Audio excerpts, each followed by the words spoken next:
Hi guys, good morning everyone.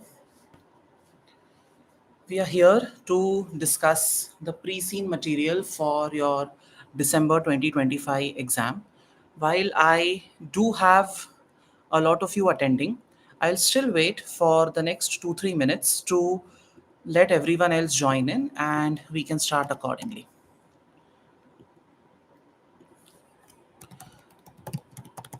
Just waiting for 2 minutes because I do see people joining in as we speak.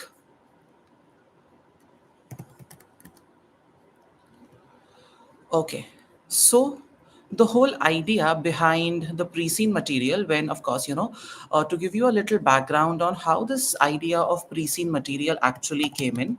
Back in the day, SBL used to be a 4-hour exam.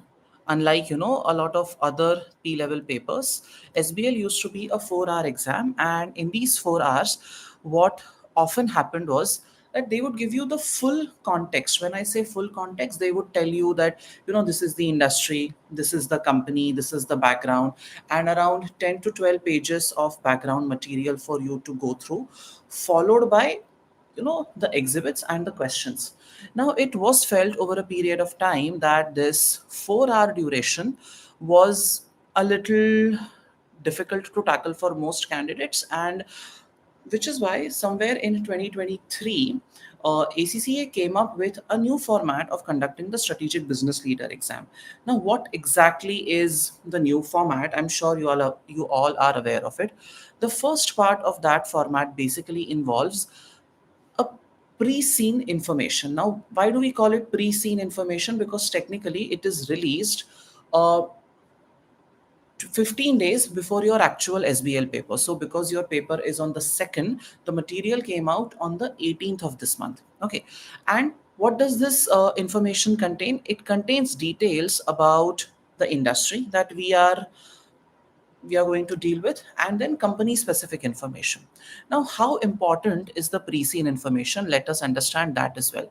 Now when we talk about the pre-scene material, think about it as a foil. Okay, think about it as the wrapping paper in which your exhibits are going to be covered. What do I mean by that? The pre-scene information primarily contains details about, say, this year they are speaking about the hotel industry. So first of all, what it contains is, it contains knowledge about the industry that you are going to deal with.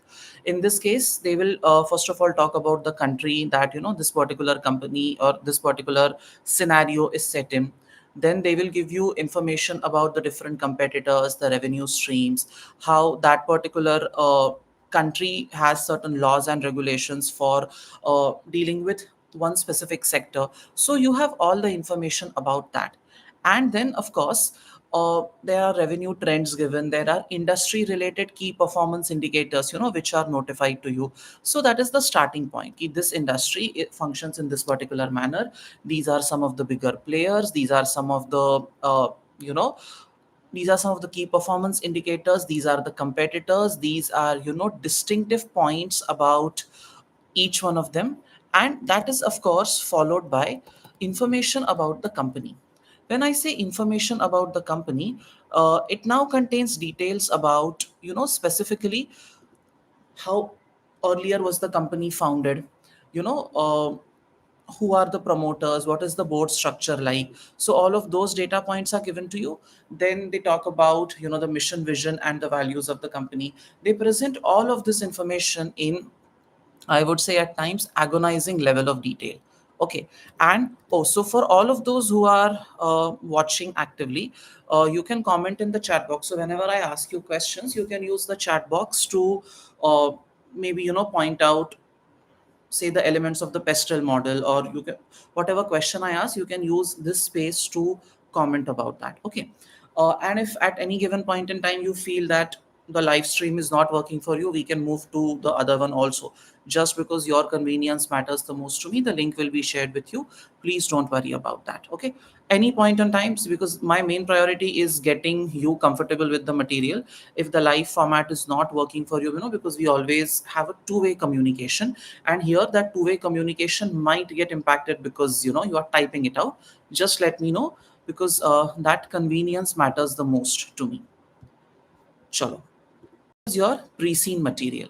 Okay, this has been downloaded from the ACCA website shared by one of you, so we know it is the authentic one applicable for your exam.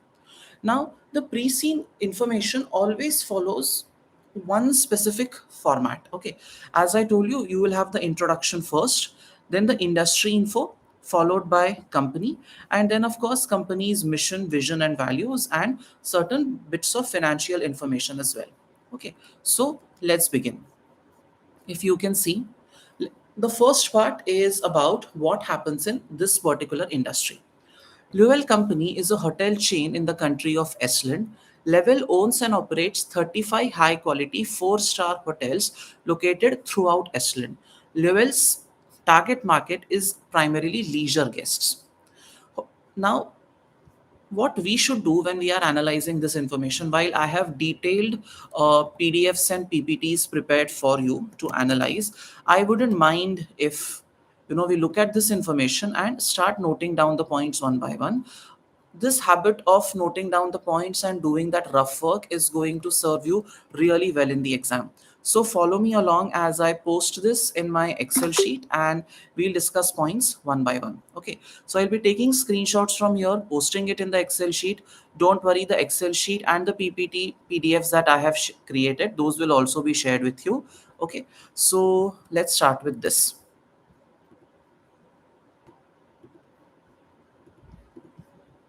Have a look.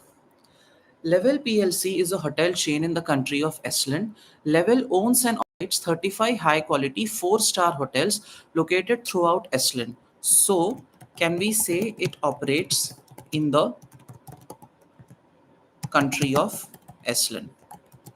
So far, we don't see any international operations coming through for the industry, for the company. Okay.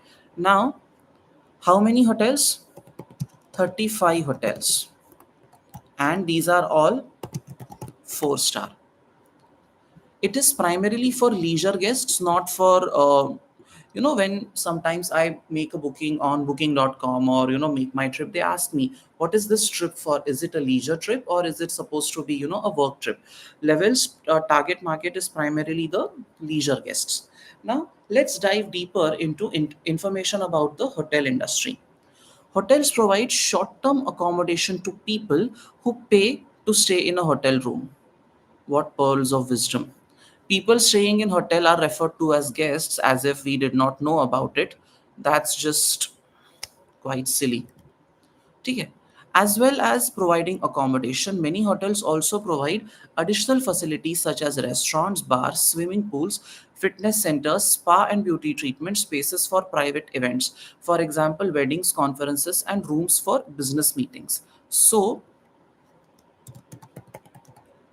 what all do our hotels provide? There might be a question on revenue streams or some breakup in terms of the company, so doesn't hurt to write down what all facilities are given. Okay, so we talk about accommodation, then restaurants, bars, and let's keep them separate. Maybe they could account for separate streams of revenue later. Then fitness center, spa and beauty, and private events and business meetings. So you have quite the spread here in terms of the variety of offerings. A hotel's guests can be split into two broad categories.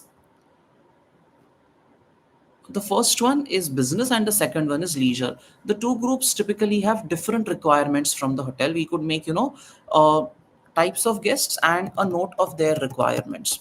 See, at this point we don't know what kind of information is going to come our way in the paper, but it doesn't hurt to be ready with all that information beforehand. Okay, so what do you have? You have business guest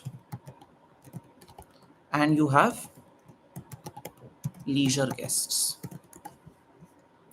Now, They stay for work purpose, so they value convenience, easy access from hotel to client workplaces for meetings and productivity, having fast and reliable Wi-Fi connections to allow them to work in the hotel.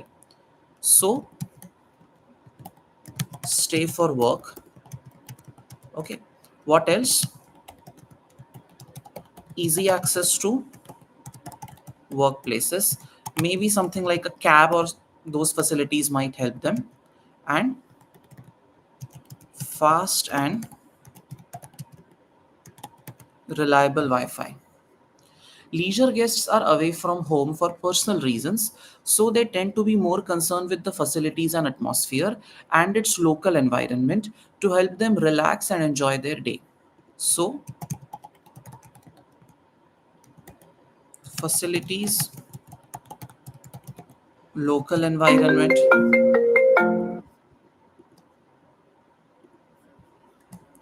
Guys, can everyone see my screen? Oh, or has it stopped? Is it visible now? Everyone? I guess now it is. Okay. I'm so sorry. ठीक है. They care for facilities, local environment, atmosphere, which you guys call as vibe check. I think they are quite interested in the vibe check part of it. Then what else? Help them relax and enjoy their stay. They tend to be more price sensitive than business guests and stay longer. I could put this point here. I could say they stay longer. What else matters to them? And they are more price sensitive. More price sensitive. Okay, this is what we know so far about our leisure guest. Now, rating system. A star rating system from 1 star to 5 stars is used to classify hotels in SLIN, with 1 star denoting the most common basic accommodation and 5 star the highest quality. The ratings are awarded annually by inspectors from the National Tourist Board Visit SLIN. They are based on room quality, service quality, range of facilities. Okay, now what all do we have here? We have the how is the rating awarded? There is a body in the country called as the National Tourist Board. Okay, it goes by the name Visit Esland. Okay, they are awarded annually, so getting a rating in place is an annual process.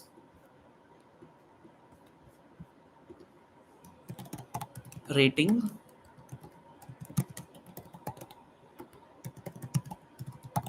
awarded annually.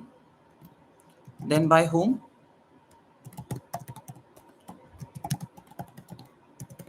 Awarded by National Tourist Board, and it is based on a number of factors. Based on number of factors, and those factors are listed here for us, so no need to write those down again. Okay, these are the factors that the rating is based on. Fair enough. Room quality, which is the size of guest room and the range and quality of facilities in them. Service quality, which is the service provided by staff throughout a hotel. And range of facilities, for example, the restaurant, bar, swimming pool, fitness center, spa. So far, I haven't applied any PESTL. I haven't applied, I have not applied anything. I'm just reading the information to know about the industry. Once we are done with that bit, then we'll go into PESTL analysis, then we'll go into BCG matrix and Mendelos and all of that. So let's try to go one step at a time while we are at it. Let's now move on to the second page and see what information is available there.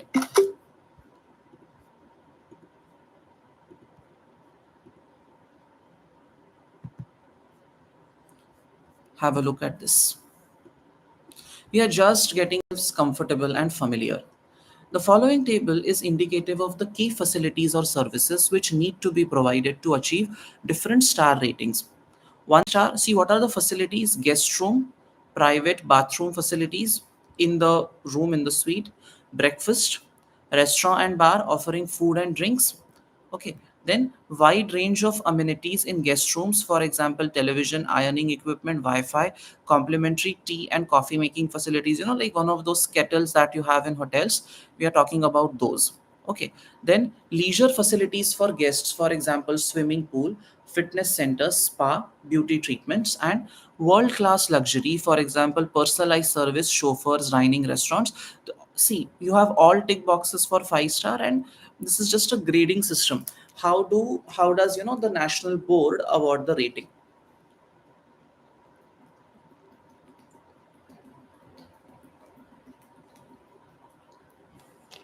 The price a hotel charges for its rooms typically reflected star rating, with luxury hotels charging much higher prices than basic hotels.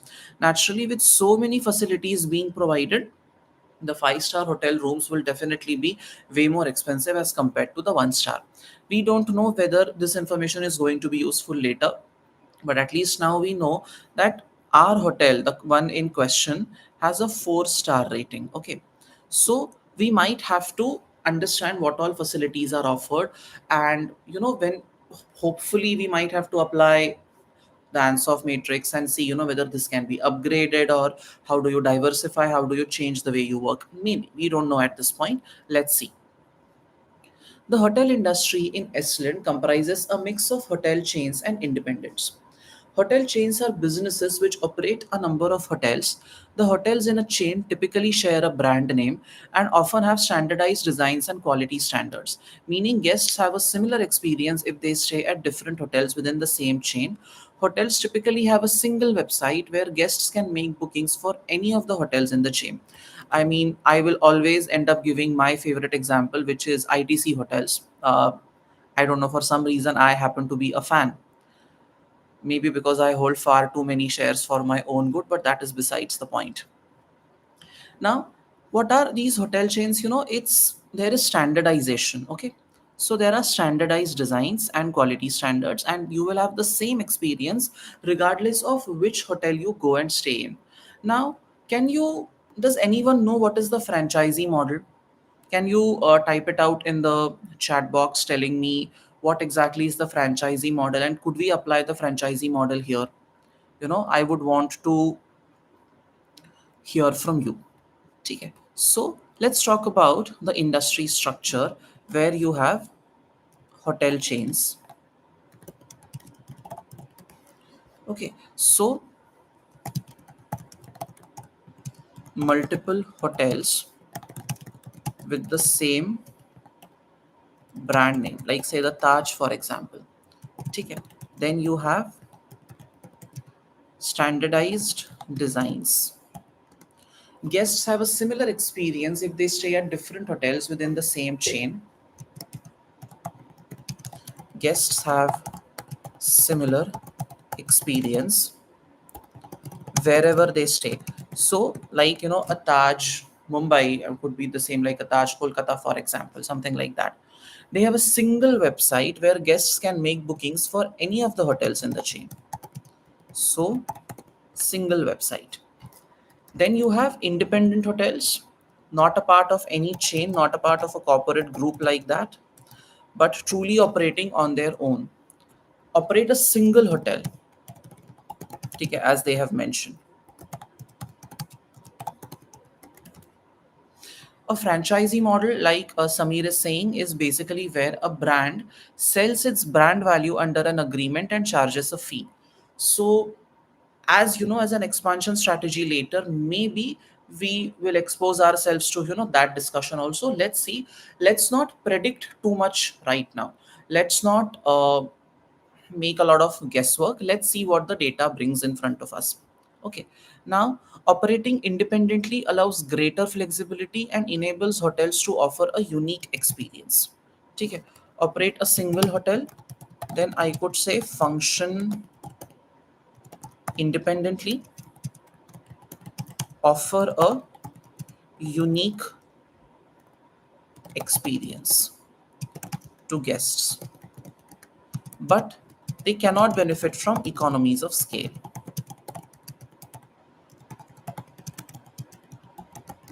Now, if I were to contrast the two, Here, guests have a similar experience. Here, guests get a unique experience. Okay. Here, you have multiple hotels in the chain. This one is a single hotel. Okay. Then they have standardized designs. Here, of course, they have their, because there's just one, they have their own unique design. Independent hotels are a significant part of the market in Estland, accounting for 48% of the supply of guest rooms in 2004. However, there has been consolidation within the industry. I don't think I can ever get rid of this word in a day. मैं जहाँ जाता हूँ मुझे सिर्फ consolidation दिखता है, क्या करेंगे. So anyway, jokes aside, so independent hotels, they account for 48% of the supply of guest rooms in 2004. So these hotels, 48% of guest rooms occupied in 2004 were of this type. That means remaining 52% might be here, but let's see if we can make that conclusion later. There has been consolidation within the industry in recent years due to hotel chains buying up independent hotels and larger chains acquiring smaller chains. There is an intense competitive pressure between hotel chains. Something for Porter's five forces model, there is intense competitive pressure between hotel chains. And hotel chains buying up independent hotels and larger chains acquiring smaller chains. So, uh, what is happening in the industry?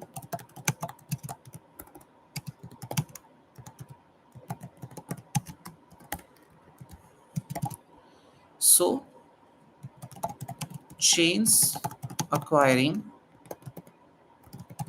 independents and larger chains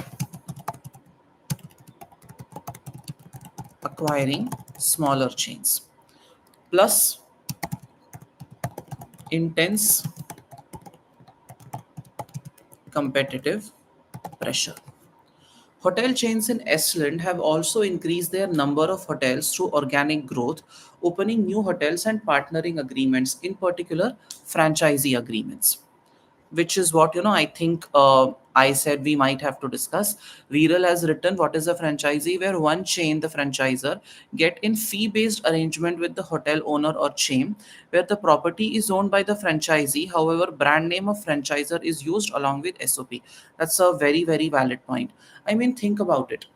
Uh, this MACD that you might walk into after the session. Now, all of these MACDs in Mumbai or anywhere in Delhi, these are mostly a part of a franchisee, which means somebody else owns them, but they have the standard recipe, the standard design, and everything that MACD has. And then that particular recipe and SOP is followed. You sell under the McDonald's brand name. Okay, you sell under that name, but it is say Satyamed. Satyamed is not owned by McDonald's, but he's operating a hotel or he's operating a restaurant following the standard operating procedure and recipe laid down by the original entity. Here, so we might have to evaluate partnering agreements and franchisee agreements in particular. So keep your study hub and that particular thought open. Hotel chains in Estland have increased their numbers through organic growth and partnering arrangements also. So, how is growth happening?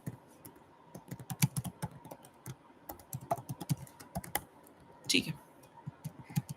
Organic, grow by yourself, or go for partnering. More specifically, they are all looking for franchisee agreements. I'm sure this reminds you of a situation like, in AFM, we often have the organic growth versus the inorganic growth or growth by acquisition. And, sometimes a theory question is asked on that part as well. So, there are two ways right now in which the industry growth is taking place. Now, there are two main operating models in Estland. Let's see what those are.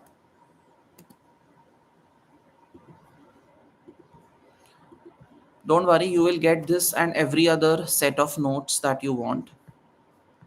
So it will be shared on the group, and if you want it, otherwise I leave my number here so that you can get in touch with me. There are two main operating models for hotels in Esalen: owner managed and franchised. We are going to do a thorough analysis on the franchisee model and the owner established model also. Right now, we are just reading the information. The owner controls and manages all hotel operations and is wholly responsible for strategies and performance. In this context, the owner could be either a chain or an independent hotel business. Now, they might a question might come in terms of the future growth strategy, and you might have to present arguments in favor of and against. The franchisee model involves fee-based agreement between a hotel chain and a third-party operator. The franchisor allows the franchisee to use its brand name and systems. For example, reservation booking systems. The franchisor also provides guidance and support to the franchisee, for example, with marketing. The franchisee pays a fee to the franchisor for the use of its brand name and its systems. The franchisee owns the hotel building or leases it from a third party real estate company. The franchisee controls the day to day operations of the hotel but has to follow the franchisor's standard around product and service quality in order to uphold the franchisor brand.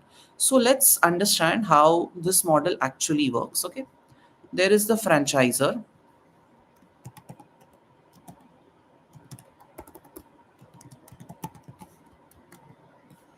Well, you know my fascination with Times New Roman 11. Now it feels okay. This is the franchisor and this is the franchisee. Okay. Now the franchisee involves fee-based arrangement where the franchisor allows the franchisee to use the brand name and systems. So what all does the franchisor provide to the franchisee? There are multiple items that go from the franchisor to the franchisee. The first one is use of or allows use of brand name. What else does it do? It gives systems, allows use of systems. Basically,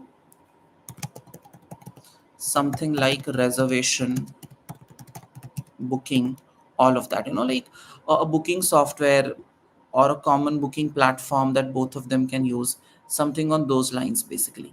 What else do we have? And the franchisor also provides guidance and support to the franchisee.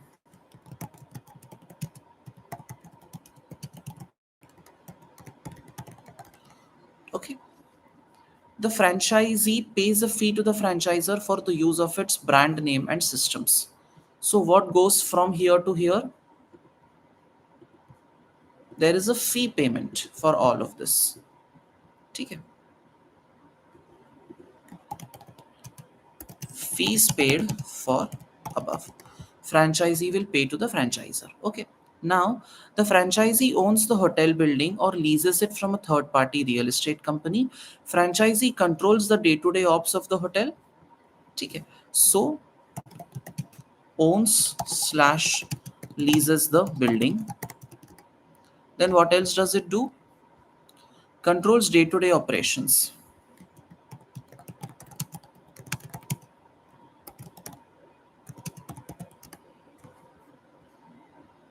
Okay. And it has to follow the franchisor's standards around product and service quality in order to uphold the franchisor's brand. So basically we can say that the franchisor enforces the quality and delivery standards.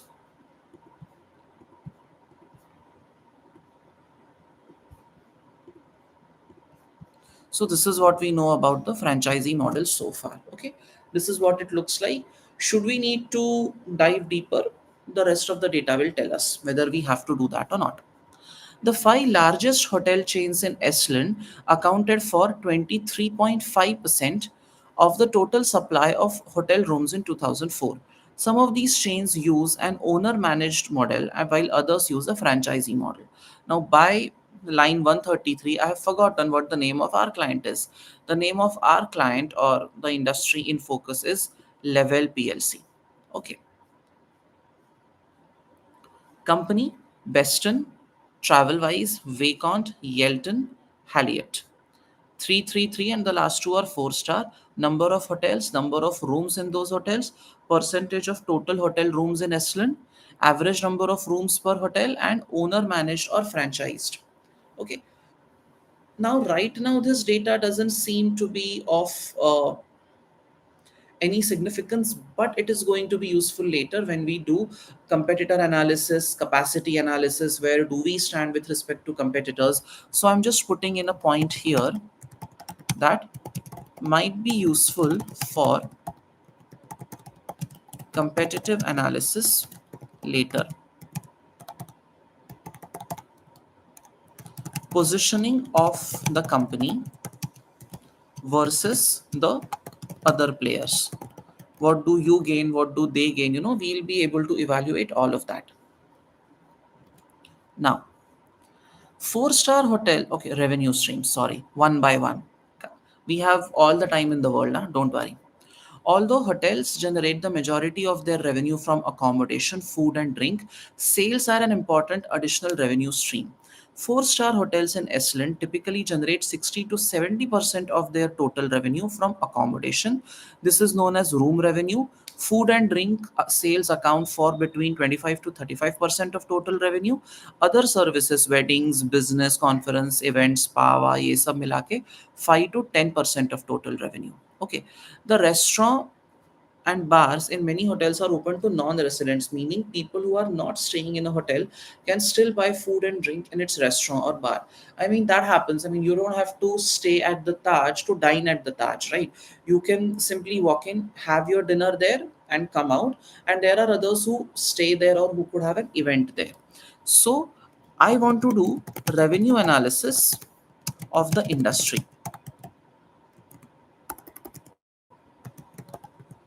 Okay, what is my category? Accommodation, then,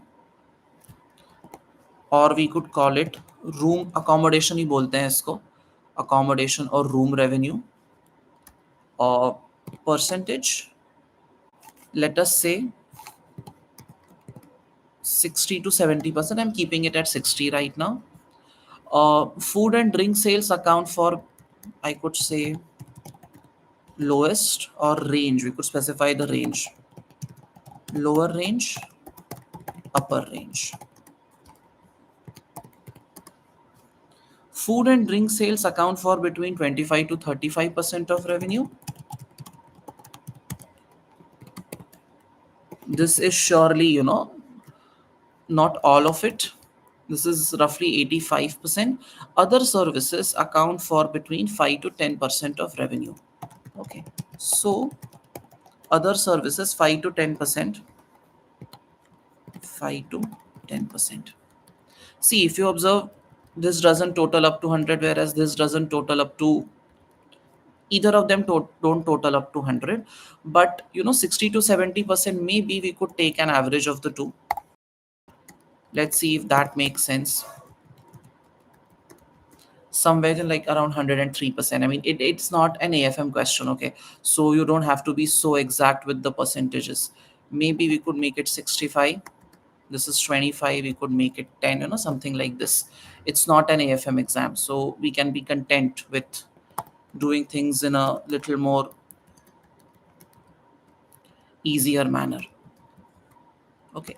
So I want to make a pie chart out of it, or I want to make some basic chart. So just putting it like this.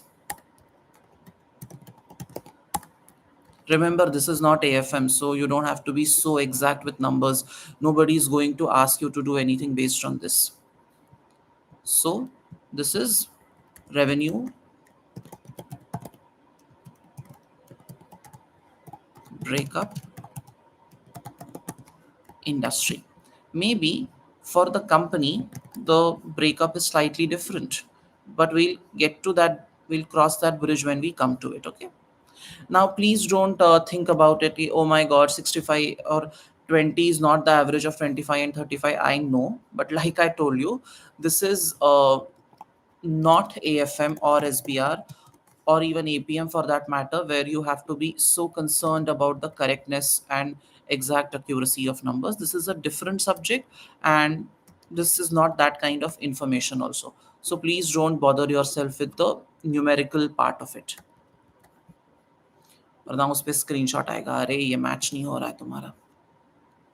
The restaurants and bars and many hotels are open. The operating profit margin for hotels in Estland is typically around 10%. Okay. Operating profit margin around 10%. Right now, we have been at it for the last 30 minutes. I don't think we have not applied any model. We have not looked at anything from the syllabus, kuch bhi nahi dekha hai. And let's keep it like that for some more time. I don't want to start any analysis till we have gone through the data, because a lot of times what happens is we think of a model, we apply that, and when we read the data later फिर लगता है कि यार वो model गलत हो गया, फिर we have to keep on going back and forth. So for now I will keep it at just going through the data and breaking it down into graphs and numbers for us to understand.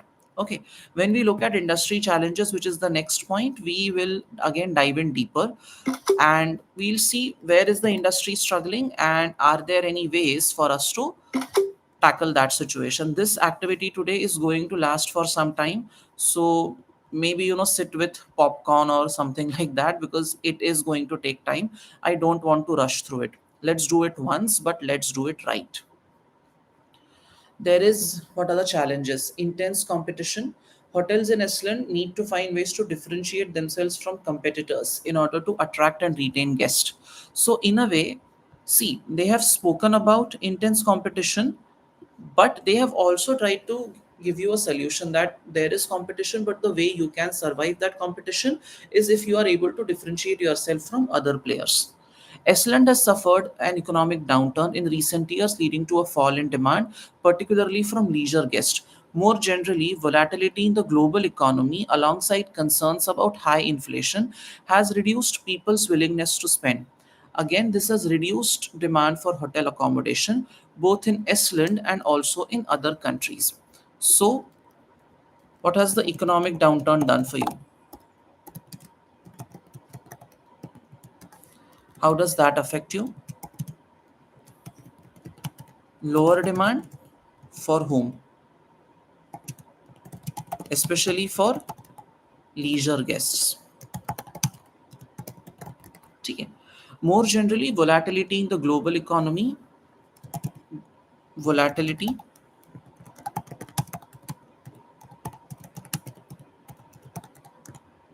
in global economy, inflation has reduced, leading to reduced willingness to spend.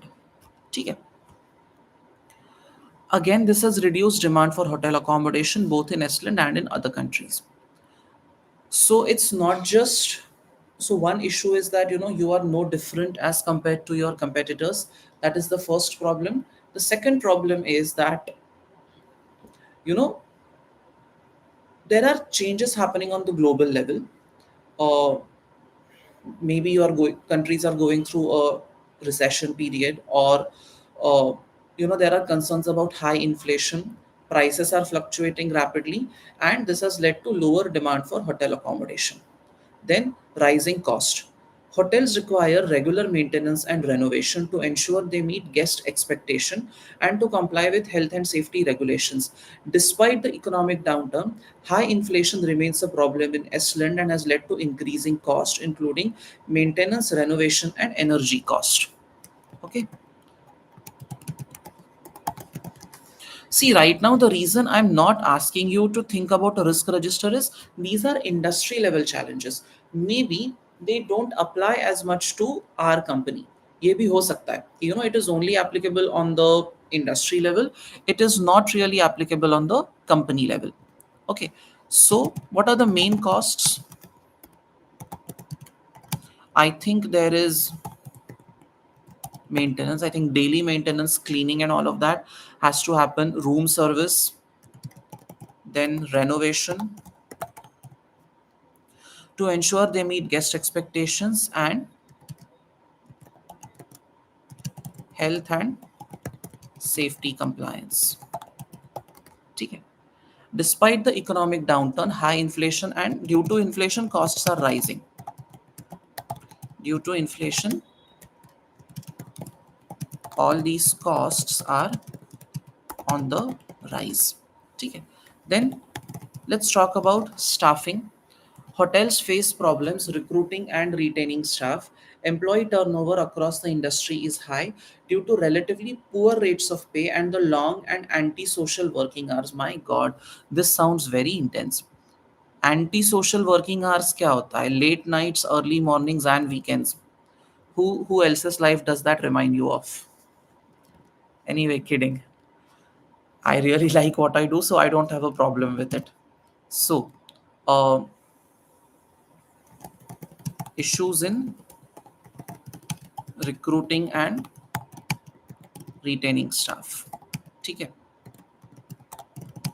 Turnover high, and what are the reasons? The reasons behind it are poor rates of pay, long and okay, let me keep it simple for you. Long and weird working hours. Although don't write that word in the paper, otherwise you will not get marks for professional skills. ये लिख के मत आना working hours are weird or I don't get work life balance. Don't write that in the paper. इधर मैं लिख रहा हूँ वो ठीक है. Don't do that. देखो work life balance है, but don't mention words like weird. Then seasonality. The hotel business is seasonal. Although these days it hasn't remained as much in real life. People are just traveling all the time. Most of the times on borrowed money, but they are. Demand for hotel accommodation is seasonal, particularly from leisure guests. Within each year, most hotels in Estland have a peak season when demand is high and an off peak season when demand is significantly lower. Hotels need to look for ways to attract guests and to manage variable costs during the less busy off peak periods. I mean, some years ago, I don't know, I was talking to a colleague of mine, telling him, that I want to go to Dubai, and it was summer. He said, don't go right now, it's very hot. And the middle class person in me said, you know what, maybe because there aren't too many people around, the prices will be low because they still need to, attract customers and guests. So the seasonality in hotel business, especially the accommodation business, is as high as it can ever be. So,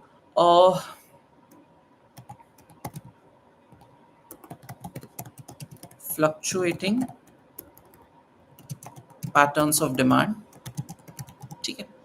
And hotels need to look for ways to attract guests and to manage variable costs during the less busy off peak periods.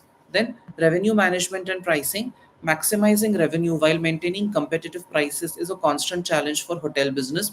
So, a lot of times, this comes with a certain perception because if you keep your prices too low, okay, if your prices are too low, people might not really value you, assuming that, if something is being offered for such a low price, it might not necessarily be of such a high quality. So that could be one reason why people might not go for that.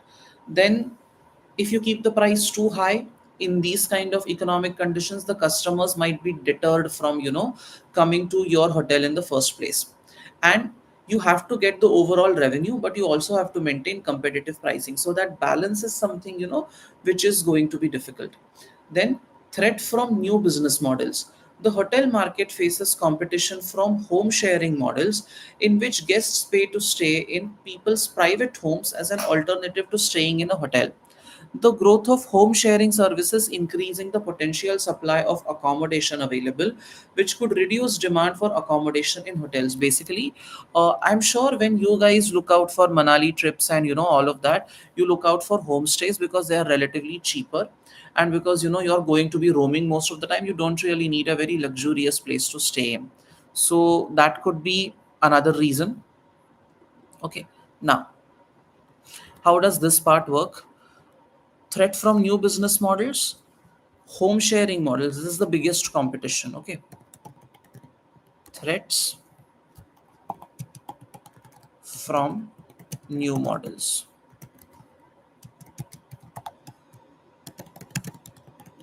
Biggest threat, home sharing models. Basically like homestays. Then sustainability. As society becomes more concerned about environmental issues, factors such as hotels' carbon footprint, its energy and water consumption, and the amount of waste it generates could influence guests' decision about where to stay. As a result, hotels need to find ways to make themselves more sustainable. For example, by reducing their carbon emissions, by reducing energy and water usage, and by encouraging recycling. So, sustainability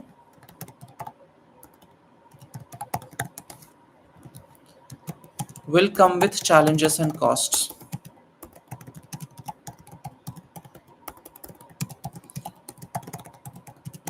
Let us see what can we apply from a sustainability standpoint. Environmental concerns could also have a negative impact on demand, particularly from business guests. In order to reduce their own environmental impact, businesses are trying to reduce the amount of travel employees undertake. For example, by holding online meetings rather than face to face. These changes also have led to reduced demand for hotel accommodation. So most prefer conducting meetings online, thereby reducing the need to have in person meetings. Okay, and that has led to falling revenue. Innovation and business developments. In response to guests' desire for speed and convenience of checking in and checking out, many hotels offer guests the option to use mobile devices and apps to check in and check out of their rooms quickly. So, automation. Oh, sorry.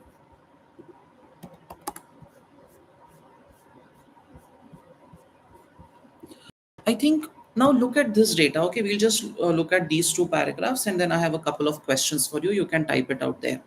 In response to guests' desire for speed and convenience of checking in and checking out, many hotels offer guests the option to use mobile devices and apps to check in and check out of their rooms quickly.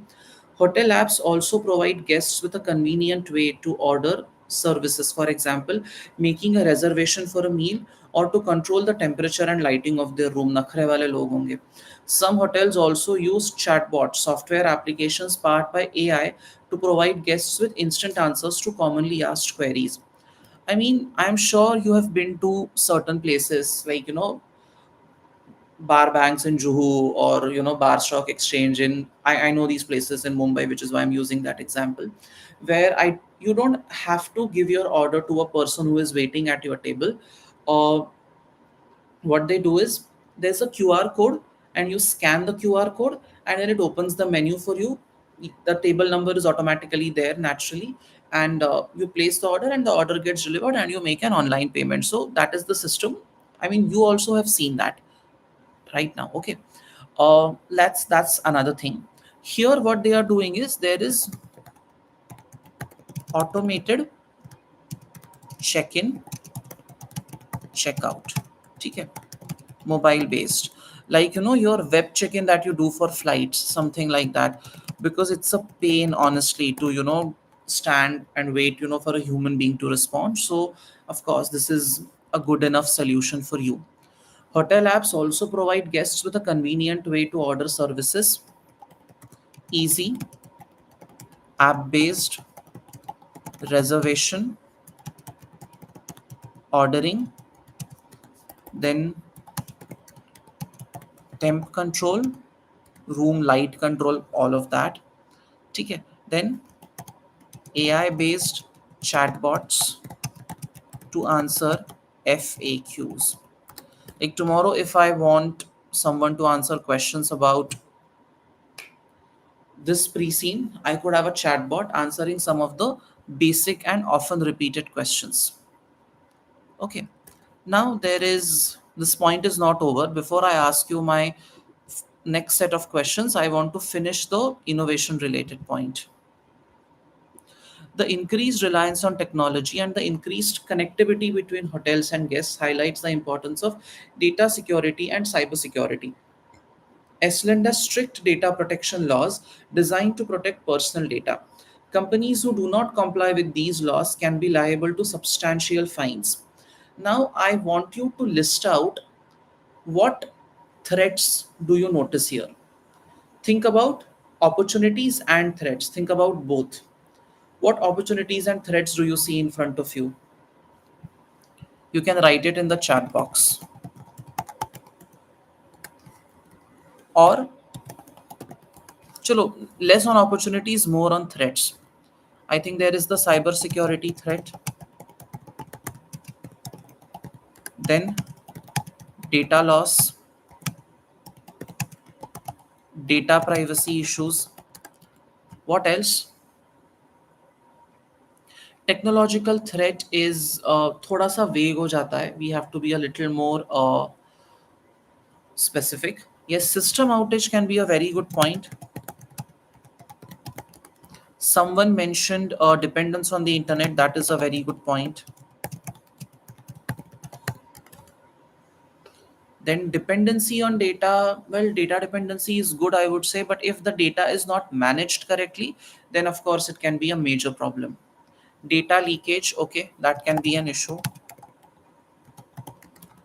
Then data privacy, yes, and all of this will lead to what? All of the this will lead to some major fines, okay?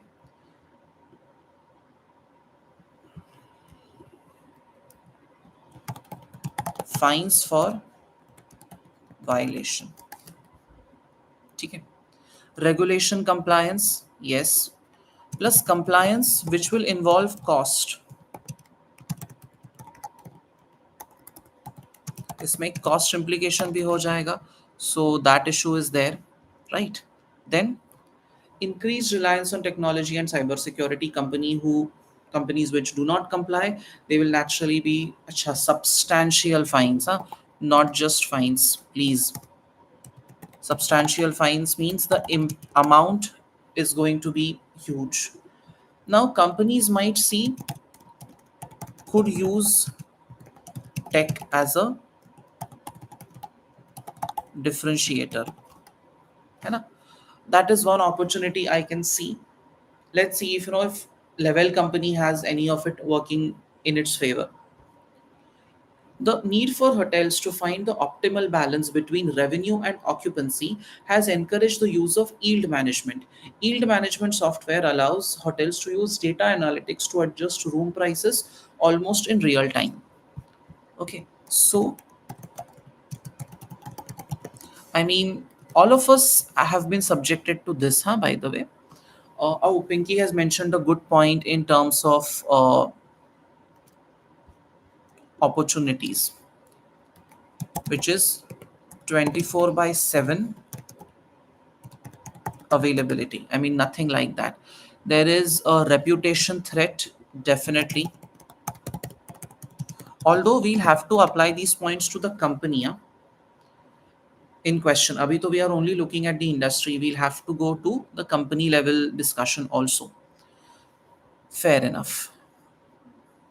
Easy to scale, that's a good point. Easy to scale across the chain of hotels. If you are, a chain business, by AI we can understand guest needs.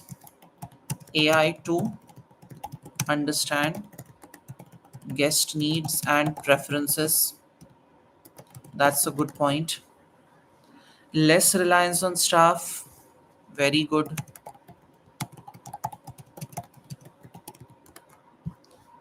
Okay. Now the yield management part. When you're trying to book tickets, what often happens is if you are booking for the Diwali weekend, the prices automatically, no one sitting in the background to do that. Huh? There is no one who is manually changing the prices, but the system observes that there is a surge in demand at that particular time of the year, and uske hisab se it leads to it changes the prices in the background. So that is yield management.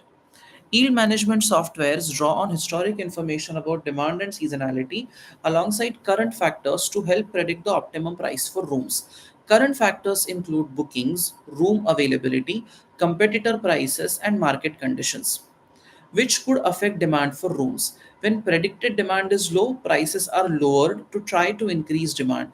When predicted demand is high, prices are increased to take advantage of the opportunity to achieve higher profit margins. We'll talk about the capitalist economy. Perfect example of that, I would say. The points that you have written now, I will go back to the opportunities and threats part. Let me finish this, but there are some very good points in the chat section. I'll put it there in the opportunities and threats. Don't worry. Now, when it comes to yield management, so software draws information and data from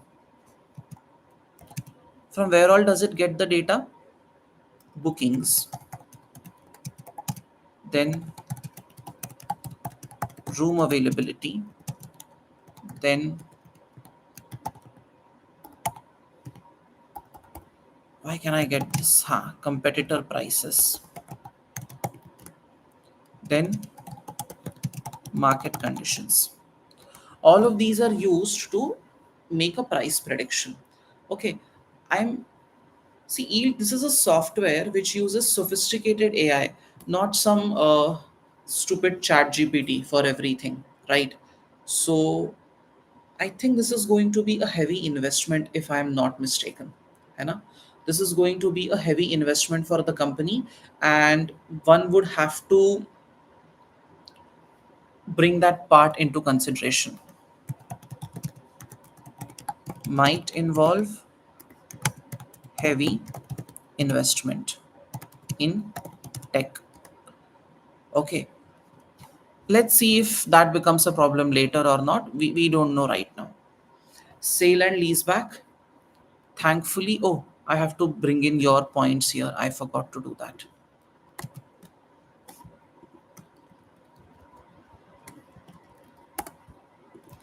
I do see some points. Less reliance on staff, I have mentioned. Learning customer pattern here. Preferences and patterns. Okay. Then valuable data collection ho gaya. Might help to reduce turnover. That's a very good point. That's a very good point. Might help to reduce staff turnover. We are not sure whether it will, but yes, of course, it's something we expect. तो हो सकता है. Sale and leaseback. The challenging financial conditions in the industry have prompted hotel companies to look at financing options to boost their liquidity. An emerging trend in Estland is the use of hotel sale and leaseback arrangements. I mean, how thankful are you that you don't have to supply the accounting entry for sale and leaseback, right? But we know how it works. A sale and leaseback arrangement allows the hotel company, which currently owns a hotel building, to sell the building to a new owner in return for a one off cash payment. The new owner then leases the hotel building back to the hotel company for an agreed lease period, during which the hotel company makes monthly lease payments to the lessor. The hotel company continues to operate the hotel. At the end of the lease period, the hotel has the option to either repurchase the hotel, renew the lease, or else stop using the building and return it to the lessor. Sale and lease back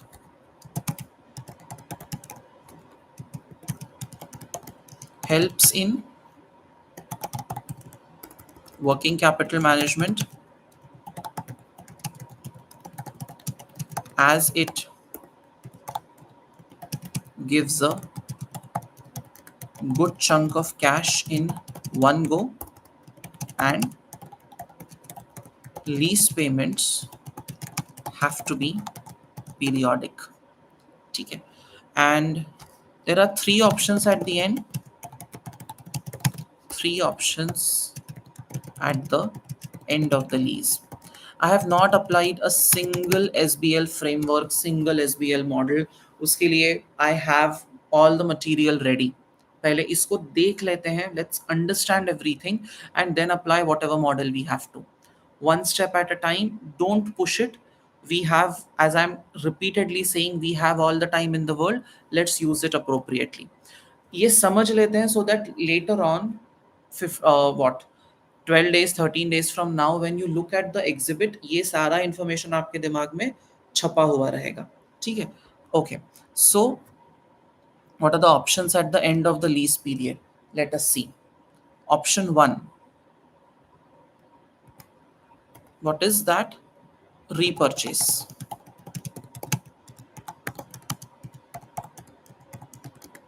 Then option 2,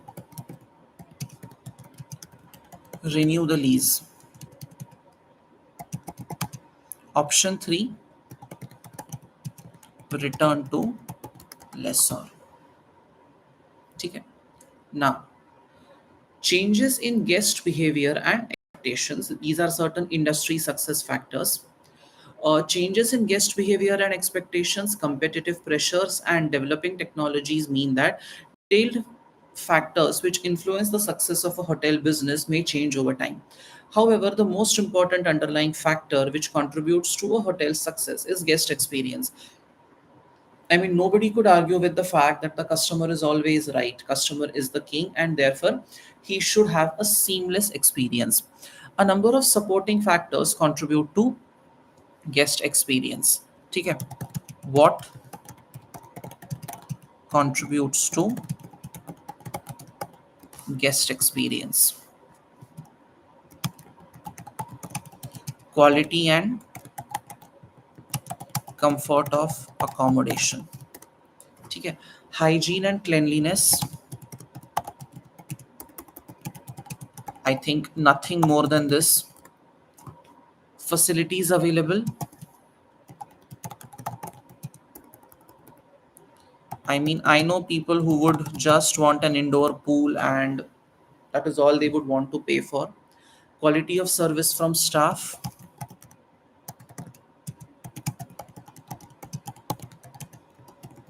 Then security, convenience, location, and surroundings. Now, see, the location and surroundings part is also important. There have been a couple of times when I have visited different cities, once Jaipur, once Amritsar, where I had booked a hotel. It was a very good hotel, beautiful view, but one hotel was 50 kilometers away from the city. So, like, what's the point, right? You will spend so much time in just going up and down, and that's going to be, the end of it. More generally, strong branding and effective marketing and communication are important success factors, particularly among hotel chains. Competitive pricing is also important due to the competitiveness of the hotel industry in Estland. ठीक है? Strong, of course, guest experience is the first one. Then you have branding and effective marketing and comms are important success factors, particularly among chains. Competitive pricing is also important due to the competitiveness of hotel industry. Okay, this is the next one. Then what else do we have? We need the next page, which is about the key performance indicators of the industry.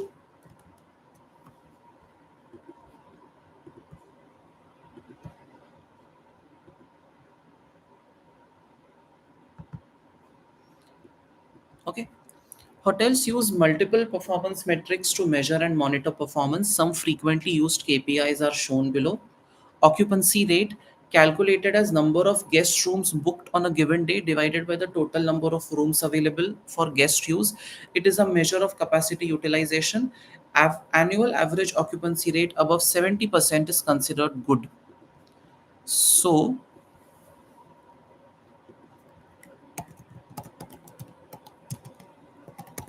occupancy rate. number of rooms booked divided by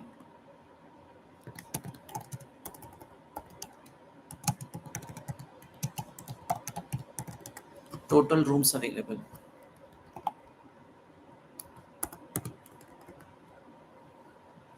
Average daily rate calculated by dividing total daily room revenue by the number of guest rooms occupied. In general, ADR tends to be slightly higher for hotels in major towns and cities compared to hotels in rural or coastal regions. Average daily rate.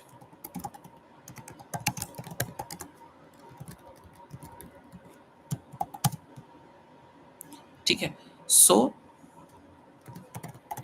total daily room revenue divided by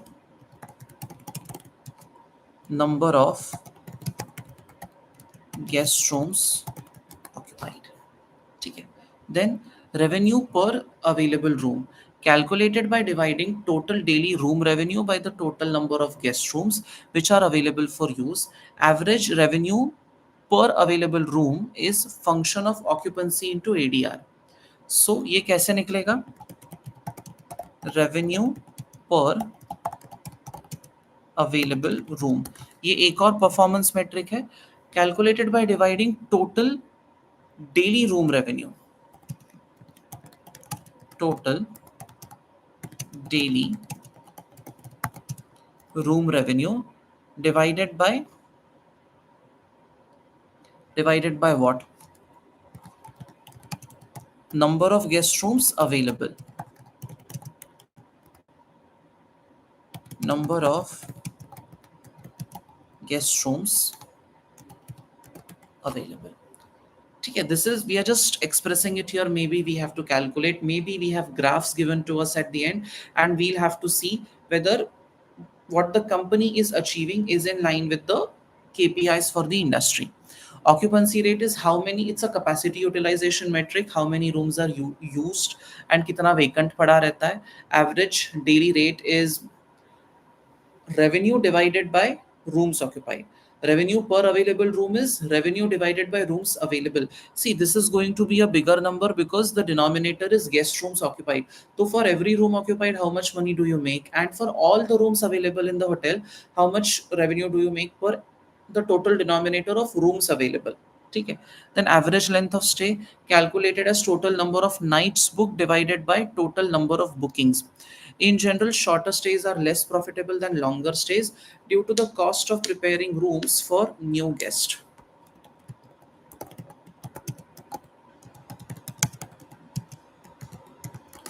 Okay, how is average length of stay calculated? Total number of nights booked divided by number of bookings. Okay. Then guest satisfaction score calculated as an average of review scores given by guests either directly or on social media after staying in a hotel. Review scores are graded between 1 and 5. 1 is very poor, 5 is excellent. Guest satisfaction score basically the feedback that you get. वो तो आपको ये लोग भी बोलते हैं ना, delivery boys and all of them, sir feedback de do. It's basically that. It really makes a lot of difference. Then employee turnover calculated as number of employees leaving during a given period divided by average number of employees in that period. Employee turnover. ठीक है. Number of employees leaving divided by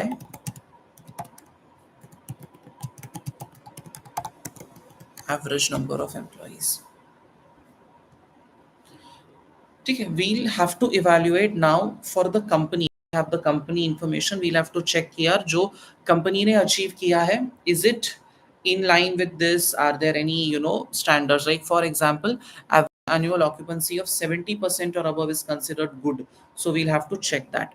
Then there is no industry specific body for the hotel industry in Estland. However, Visit Estland acts as an industry body for the tourism industry as a whole, and hotel industry is a part of that. So there is a regulator. ठीक है. Now, Visit Estland is a public sector body accountable to the national government. It is responsible for promoting tourism within Estland and marketing Estland internationally. Visit Estland is also responsible for improving tourist services, and its hotel inspections form part of this role by acting as a quality control for the hotels. In addition, by using standardized inspection criteria, Visit Estland seeks to ensure that star ratings provide a reliable indicator to guests of the facilities and services.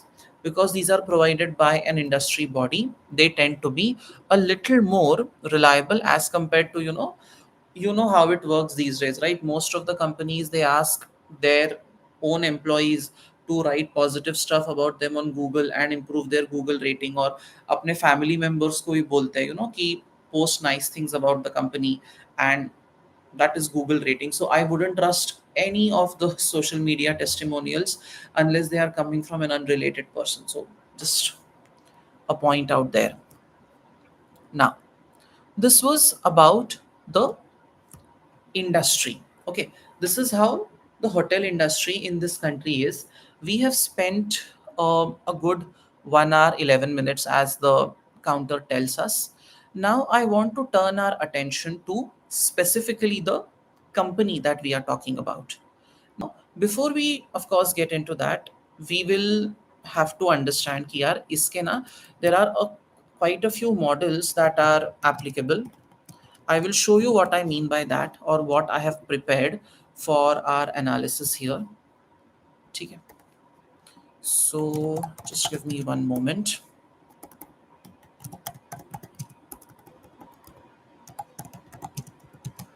Don't worry, you will get all of this.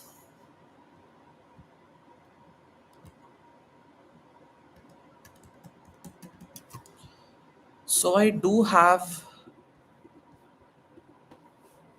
have prepared, a detailed breakdown of everything: operating profit margins, strategic trade offs, revenue streams, challenges facing the sector, then things that we can derive from that.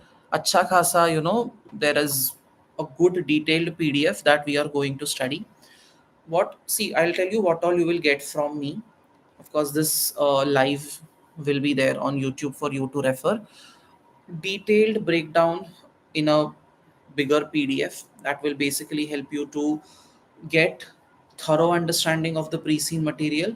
Then a shorter PDF which basically summarizes everything. Okay, जो may be आपको 150 pages के बड़े बड़े font size में मिलेगा.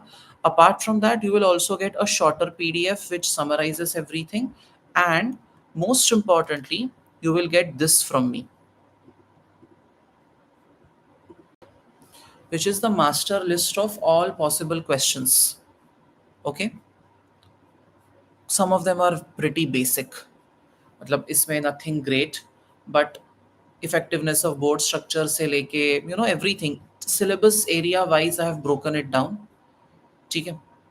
ऐसा नहीं है कि यही क्वेश्चंस आएगा, बिल्कुल नहीं. डोंट हैव दैट एक्सपेक्टेशन कि यार एग्जैक्टली ऐसे का ऐसा क्वेश्चन आएगा.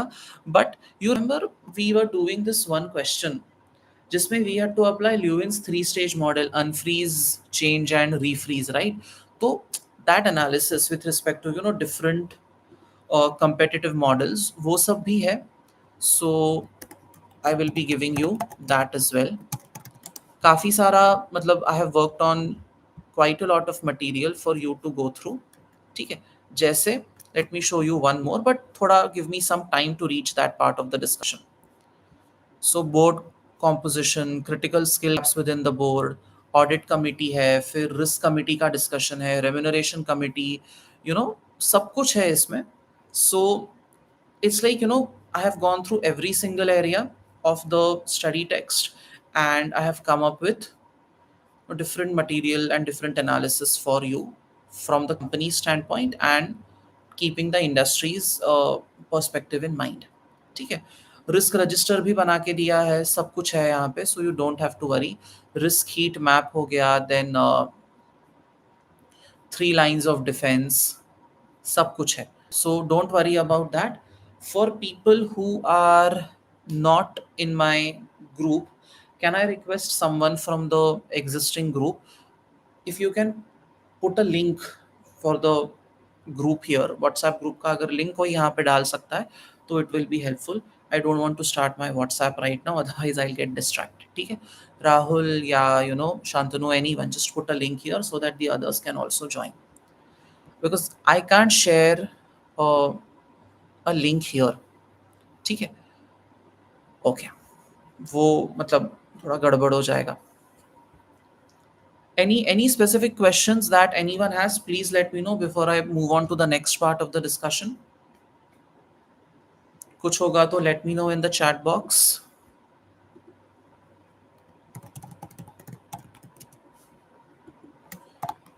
Anyone, कुछ भी पूछना है, let me know.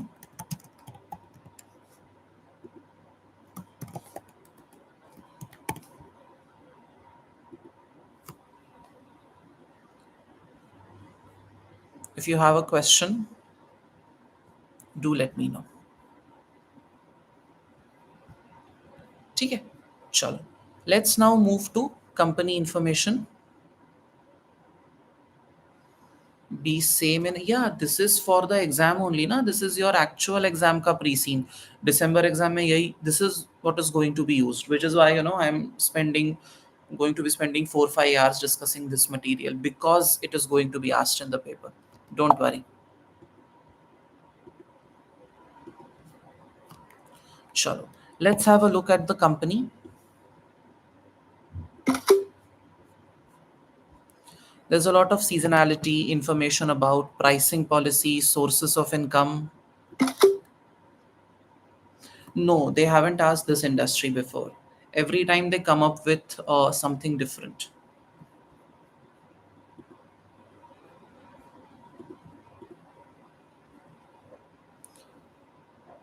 There are some people who have said they haven't understood something. Could you let me know what is it that you have not understood so that I can help you?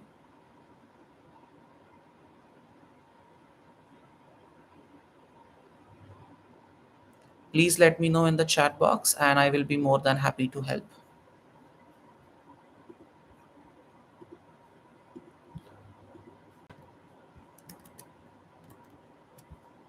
This was industry.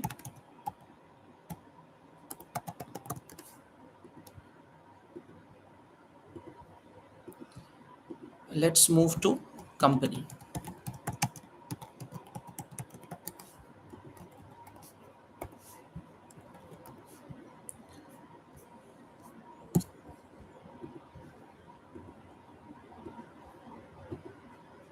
My bad.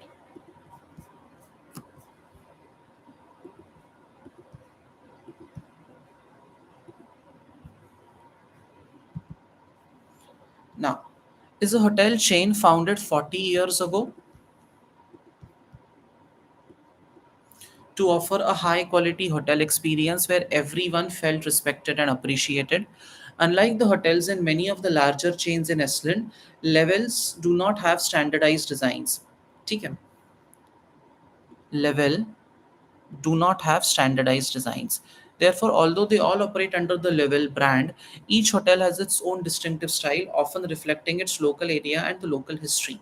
The combination of high quality facilities and individual designs is a feature which attracts guests to stay at a Levwell hotel. Levels 35 hotels are all similar in size, although with approximately 80% guest rooms each, and a restaurant, bar, and leisure facilities for guests. The hotels are located in rural or coastal locations. The majority of their guests are leisure guests.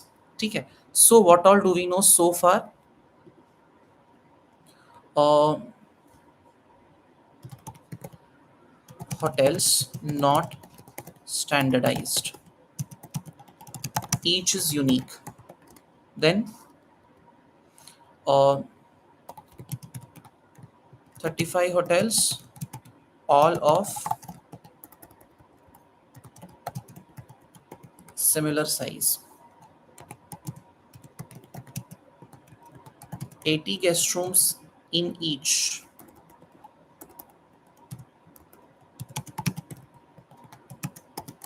ठीक है. Now, where are they located? And restaurant, bar, and leisure facilities.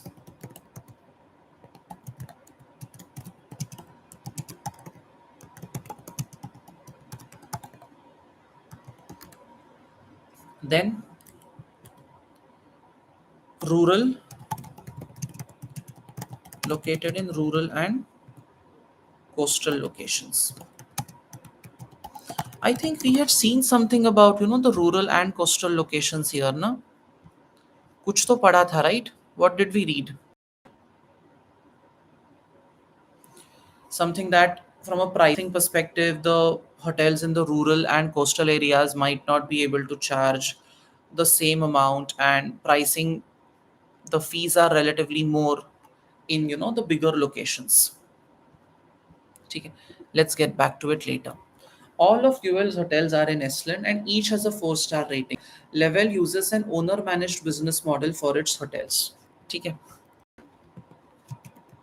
4-star owner managed. Level Levwell is a listed company and 80% of the shares are held by institutional investors. Listed company, 80% shares held by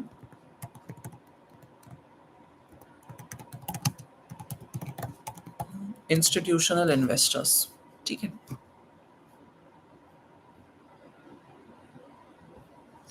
People who said that they are not able to understand, have you been able to write down the reason behind it? If you can write down the reason, I will be able to help you better. ठीक है. Okay, chalo. Now, we did study something about institutional investors, right? Yes, Preeti has correctly pointed out that ADR is low. There was a point here, calculated by dividing total daily room revenue by number of guest rooms occupied, and tends to be slightly higher for hotels in major towns and cities compared to hotels in rural and coastal locations. I could mention this point here. ADR could be lower. Okay. To date, Levwell has grown organically by opening new hotels itself rather than acquiring other hotel businesses. It continually looks for opportunities to increase the number of hotels it has. ठीक है. Levwell has a business development manager who plays a key role in identifying and evaluating potential sites for building and opening new hotels. For example, assessing potential guest demand and the factors which might attract guests to the local area, as well as the level of competition from other hotels within the area. Despite Levwell's overall aim to continue growing, it closed 2 hotels 7 years ago because they were performing poorly and were no longer considered profitable. Okay. So how does this company grow? Company has grown organically, basically opening new hotels itself. It doesn't necessarily look at acquisition as a solution for that. है ना? And they have a business development manager, who is basically doing the prospecting and all of that. And despite Levwell's overall aim to continue growing, closed 2 hotels. Closed 2 hotels 7 years ago as they were not profitable. Okay. Now, board structure. Levwell has 5 executive directors and 5 non-executive directors, including the chairperson. There is the chief financial officer, chief operations officer, chief marketing officer, chief people officer, each of which reports to the chief executive officer. And then, of course, you have the non-executive directors. There are 4 non-executive directors. Okay. So, board structure. Okay. How many executive directors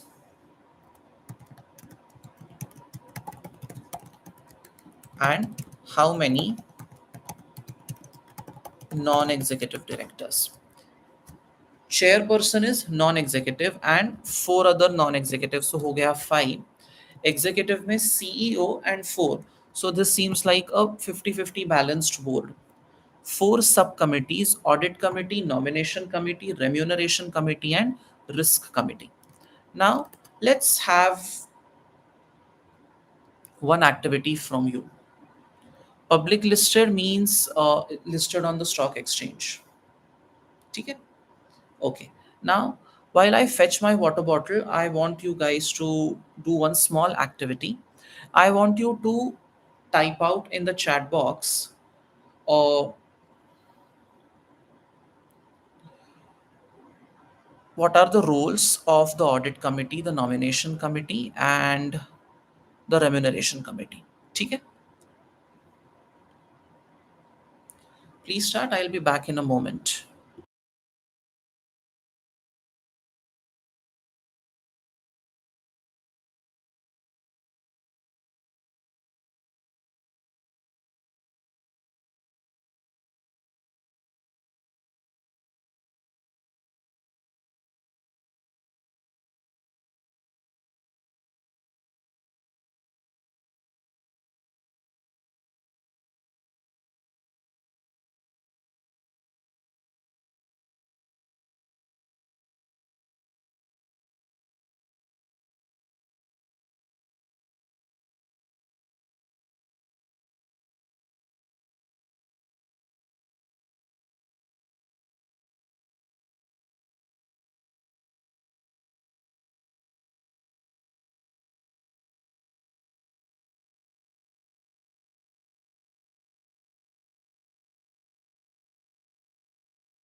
I can see quite a lot of interesting answers here. Now, what are those? Remuneration committee helps in deciding salary of executive directors based on their performance. And it is only the non-executive directors who are a part of the remuneration committee, right? Then nomination committee helps in reviewing the board structure, provides clear role description and succession planning. Nomination committee makes recommendations of the appointment of directors. So out of the 2, 3, 4 directors that have to be chosen, it nominates people for getting appointed to that role. Then who else or what else does it do? Audit committee reviews financial statements, liaises with external auditors, supervises internal auditor work, reviews the work of internal auditor, liaises with the external auditor, reviews the financial reporting. Janvi says remuneration committee is responsible for executive directors. Then audit committee nominates auditors. It doesn't nominate auditors at the AGM. It might give certain suggestions though. Remuneration committee sets executive pay for CEO and chairperson, establishes the pension policy and provides appropriate rewards. Audit committee will review internal controls. Yes. Nomination committee ensures diversity in the board. Then financial reporting integrity, appropriate accounting policies, reviews internal controls. Then this committee is responsible for identifying and recommending qualified candidates. Audit committee responsible to ensure that financial statements are of course in place and reviews the internal controls. Audit committee overviews the work of the auditor and its conclusion overlooks the management decision with respect to risks and controls. Yes, all of these very very valid points, and I think we will be using them for you know we will be using them further to develop certain parts of the answer, but all very very valid points coming in from each one of you. Now, risk committee, the committee assists the board in identifying and assessing and mitigating various business risks to protect the company's assets. Okay. Then they advise on the requirements for appointing the senior management team. This is the role of the nomination committee. Okay, I think all very very good points that we can name right now. Fair enough. Perfect. And don't worry, I will send the joining link. चलो मैं अभी ये group open करके I will send it to you right now. Give me a moment.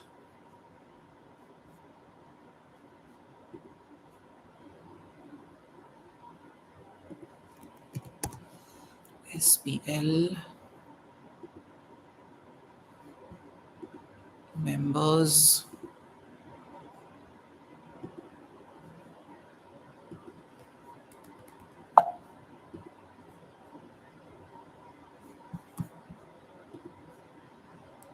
It's in the chat box. You can join.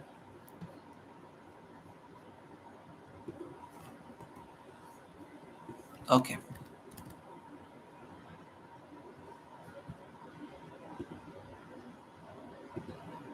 Yes. Thank you, Rahul, for that idea.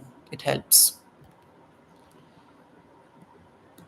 You know how slow I am in these things, so thank you for the help. Okay. Chalo. So if you have spent time in getting at the board structure, and right now it appears balanced to me. फिर इसका और we'll see if there are any skill gaps or there are certain competencies that are needed on the board but are not there right now, और committees का role भी we will get into that. ठीक है, just getting to read the data first. Now, Levwell has an internal audit department which reports to the audit committee. ठीक है, there is an internal audit department which reports to audit committee. The internal audit department monitors the effectiveness of Levwell's risk management processes and its control environment. Internal audits remit includes financial and operational issues, and it makes regular inspections of Levwell's hotels to review compliance and internal control procedures.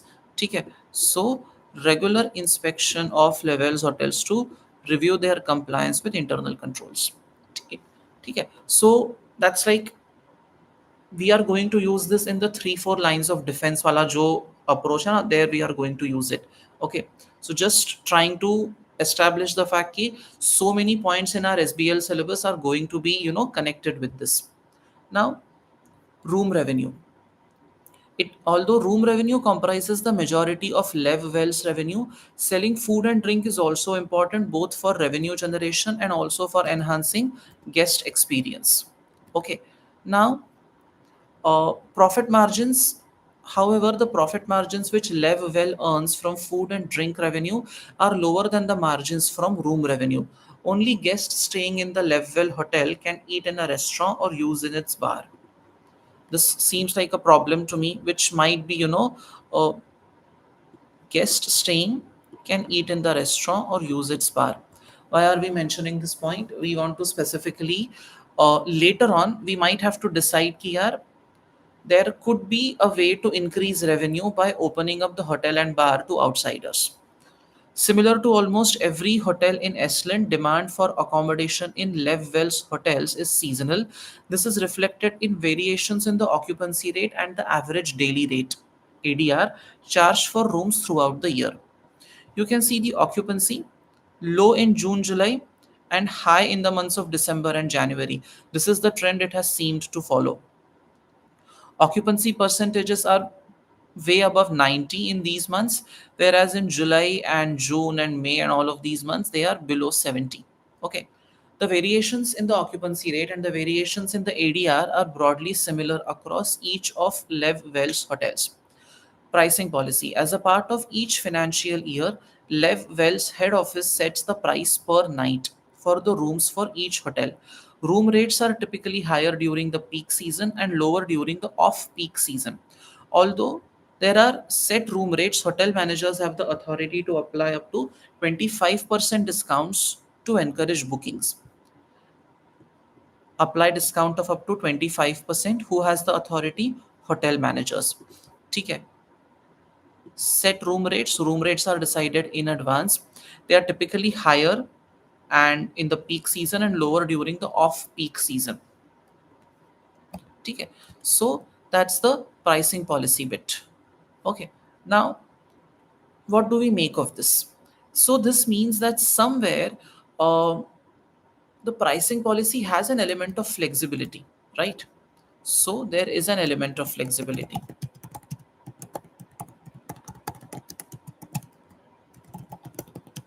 Manager has authority to apply discounts. ठीक है. Otherwise the room rates are more or less fixed so far. Okay, now what are some of the key activities and processes that happen in a particular hotel? Let's see those. And then how are the employees being treated, suppliers and procurement? That will help us. All of these points are going to help us in analyzing the value chain and other opportunities. So start attuning your mind for that analysis as well.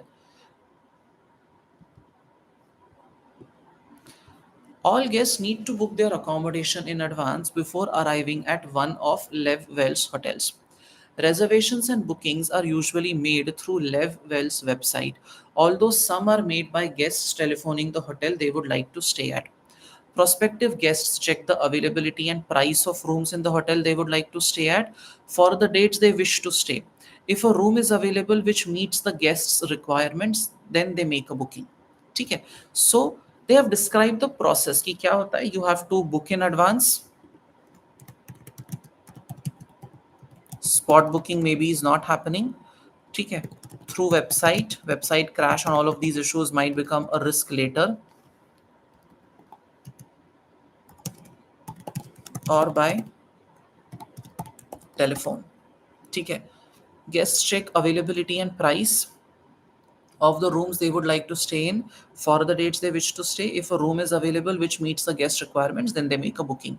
Each hotel has its own page on Levwell's website giving pictures of the hotel and rooms and summarizing the facilities available. The website has an integrated booking mechanism, so bookings are recorded on a single company wide system rather than each hotel having its own booking platform. For telephone bookings, the details are entered manually onto the system by Levwell staff. So, telephone bookings details are entered manually. This can be a problem. I don't know how many of you have done AAA with me, but there is this question where we are talking about risk and the person is recording some of the orders on telephone, and how orders can be misplaced and how that can be a lapse of internal control. So of course that issue will happen here as well. ठीक है. Each hotel has its own page on the Levwell website, giving pictures of the hotel and its rooms and summarizing the facilities available for guests. ठीक है. अब जैसे like any other hotel, like you go to the Taj website or any other website for that matter, and वहाँ पे location दिखेगा, there is a drop down, you select, you look at the pictures and you book. Check-in and check-out. During check-in, reception staff will verify the guest details, Aadhaar card, PAN card, and give them access to rooms with a key card or a key. The reception staff also tell guests about the facilities and services available in the hotel. At checkout, guests pay for their accommodation plus any additional purchases they made during their stay, like room service or meals or whatever. Guests also return their cards or keys for their room. अभी इसमें यार समझने या ना समझने जैसा कुछ भी नहीं है. This is something that happens in life as general.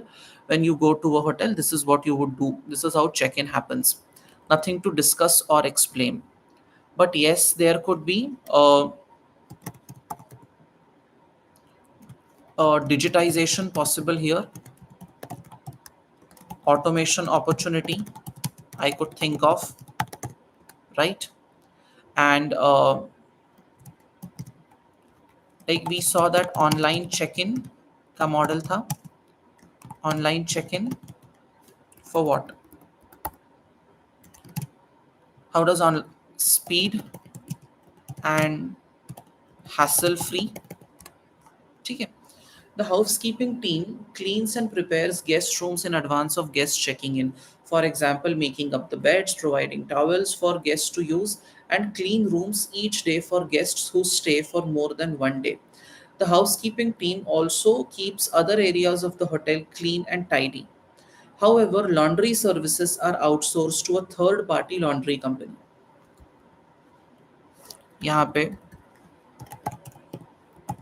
laundry outsourced. You might also have to discuss issues with outsourcing.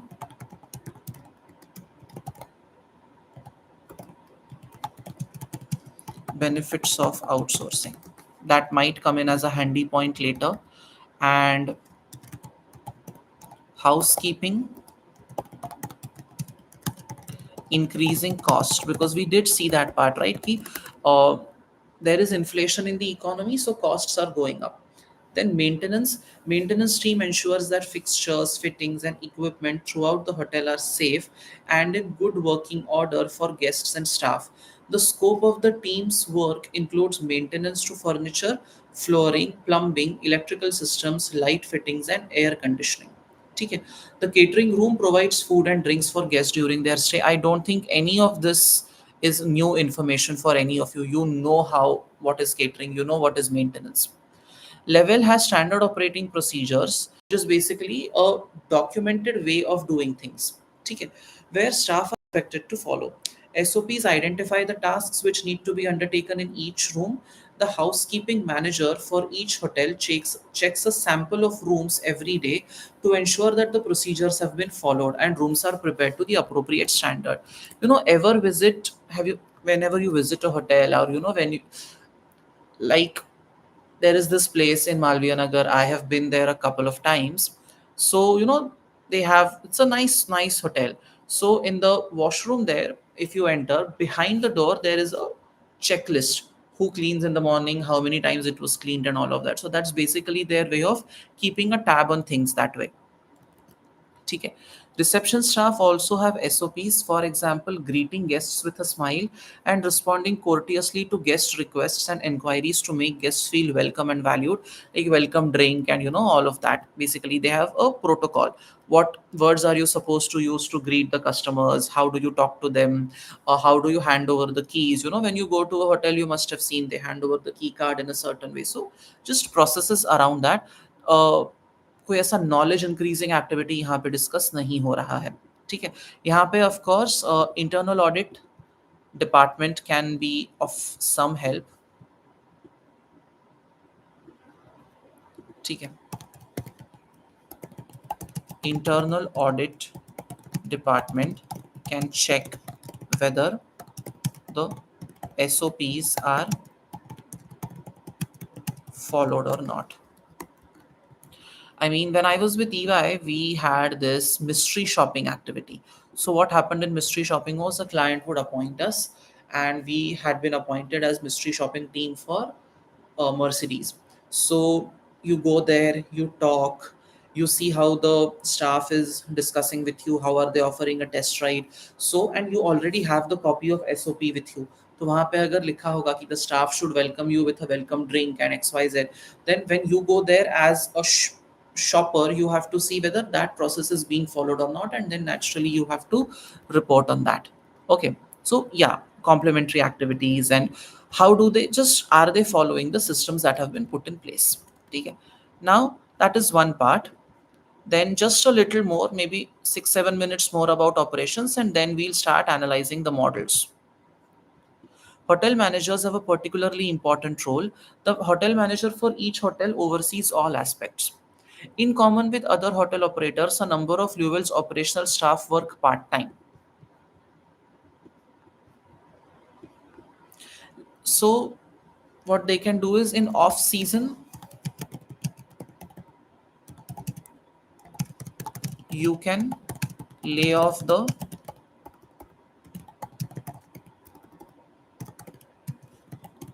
part time staff. Okay. Costs can be controlled that way. Fair enough. Then, Levwell recognizes that each of its staff play the role each of them play in ensuring guest satisfaction, and realizes that employee who enjoys their jobs are likely to provide a higher quality of service to guests than employees who are dissatisfied. Levwell runs an employee recognition program for all staff, through which they can earn cash rewards or shopping vouchers as thank you for their work. Staff can be nominated for a reward by their manager or by a colleague. Okay, so that employee recognition program boosts staff morale, more active participation. Okay. Then suppliers and procurement. Wherever possible, Levwell aims to use locally sourced seasonal ingredients in its hotel restaurant. Each hotel's restaurant manager negotiates contracts with local suppliers for these ingredients. For other goods and services, Levwell's central procurement team arranges contracts with vendors to supply all the company hotels. Levwell is committed to responsible procurement, and the procurement team assesses the environment credentials of potential suppliers before agreeing a contract with them. Levwell has an in-house maintenance team which deals with routine maintenance in all of the hotel. क्या क्या team है आपके पास? There is a in-house maintenance team which deals with routine maintenance in all of the hotels. It uses external contractors for major building work. ठीक है? External contractor for major building work, including work on new hotels and refurbishment of existing. It aims to refurbish each of its hotels approximately every 10 years. Okay, so each hotel to be refurbished every 10 years. The central procurement team manages the contracts with the external contractors required for major building works. Okay, information system is Levwell's central IT department, headed by the IT manager, is responsible for maintaining and upgrading the information systems across the country. Levwell has an integrated hotel management system, an information system which each of the hotels use to help manage their operations. The HMS coordinates information for each hotel across a number of operational activities. So there is an integrated, that is basically a connected system. ठीक है? Basically, uh, data of all hotels can be viewed at one place. ठीक है? It coordinates reservations, room availability, and online bookings, updating in real time so that a room cannot be booked twice. I mean, imagine how embarrassing could that turn out. Then it alerts housekeeping staff once a guest has checked out a room. Sorry. It collates a guest's spending throughout their stay to include in the guest's bill when they check out. So you know, hotel में वो mini bar में you have different items placed है ना, तो अगर वो किसी ने कंज्यूम कर लिया, you must have noticed when you are checking out of a hotel, they make you wait for some time. Okay, they wait, they somebody goes to the room, he checks अपने cashews, chocolates, जो भी item रखा होगा, did you eat it, वो check करते हैं, and then they add it to your bill. Intranet, no, because hotels are in different locations, so intranet will not be of use. It allows reception staff to check the status of a room, for example, requiring cleaning ready for guests, as the housekeeping staff are required to update the status of each room on the system. So, like a system checklist, and you just have to update those points. ठीक है. It alerts housekeeping staff once a guest has checked out of a room, showing that it is available for them to clean. We'll have to understand the system capabilities also, and what else can the system do, and if at all it can become a challenge for the company to function. This is followed by an understanding of the system and its risks. ठीक है. So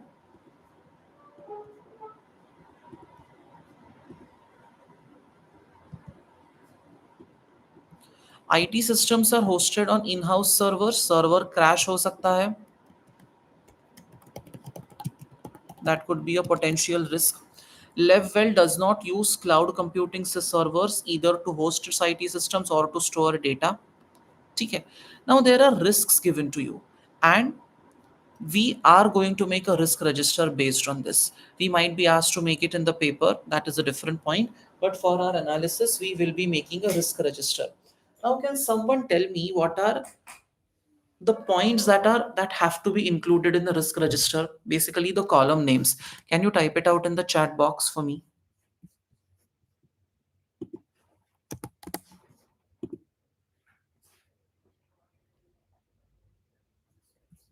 Please go ahead. Risk description, very good. Then impact, very good. What else?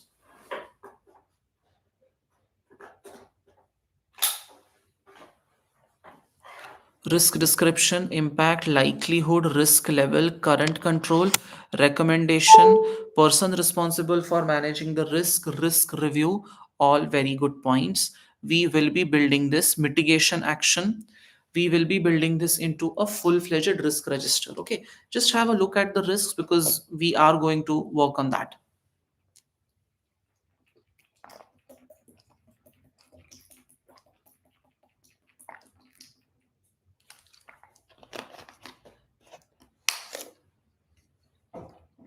Controls in place. Okay.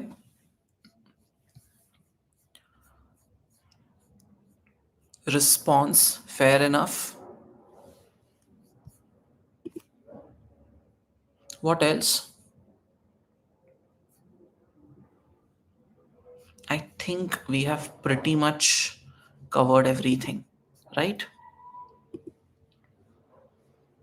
और कुछ है तो लिख दो.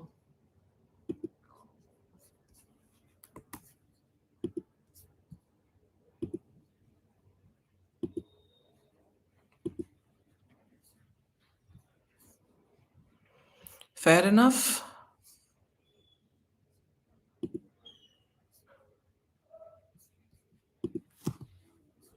Okay.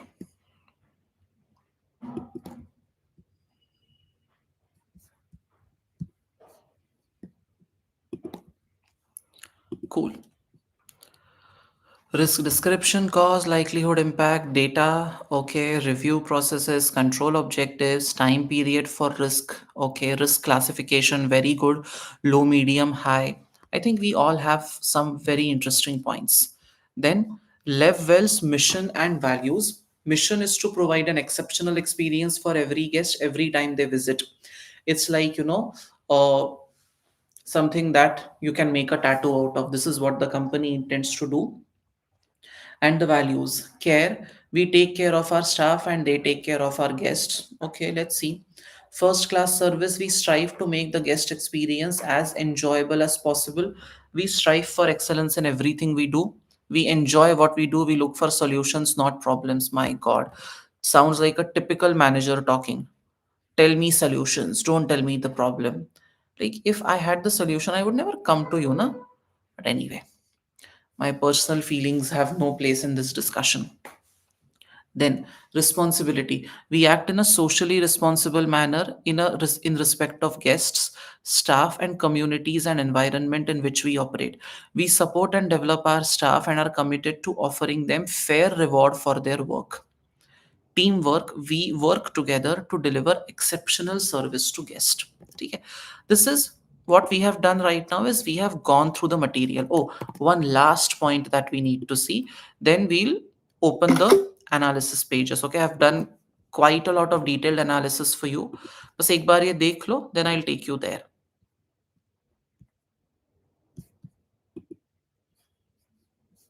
What can you see? Revenue, growing trend, operating profit margin, 13.2, 13.3 in the same zone. Occupancy rates were high in 2003, fell again a little, then rose a little. Employee turnover, guest satisfaction. In fact, guest satisfaction also declined a little, then again went up. Employee turnover is relatively around 40%. It has remained the same for 2004 and 2005. This is the information that we know so far. Now, this was the first leg of our discussion, wherein what we did was we went through the data and we spent 2 hours reading, because now when we do the analysis, we have the backing of all of this information coming to our rescue. Okay. So let's get that part right, and let's open the analysis sheets. These will also be shared with you. Please don't worry. Okay. So if you are a part of the group, it will be shared with you, and you will get. Acha, there will be a mock based on pre-scene. After we are done with the pre-scene today, I'll tell you what are the next steps that I want you to take, and then we will discuss this. There will be one mock based on that. Okay. Again, please don't go ahead with the assumption that if it's a if it's a mock of this type, then same questions will come in the paper. I am not guaranteeing that in any way. It's just for you to practice things in a little more planned and systematic manner. ठीक है, गलत expectation के साथ मत करना. You guys want a break? It's been 2 hours ना. ठीक है, चलो. Let's take a break right now. It's 1:30. Come back in 15 minutes. ठीक है. Although I cannot stop the screen share. हाँ, ये बंद नहीं होता है शायद जहां तक लाइव में. ठीक है. Come back in 15.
I guess we can resume.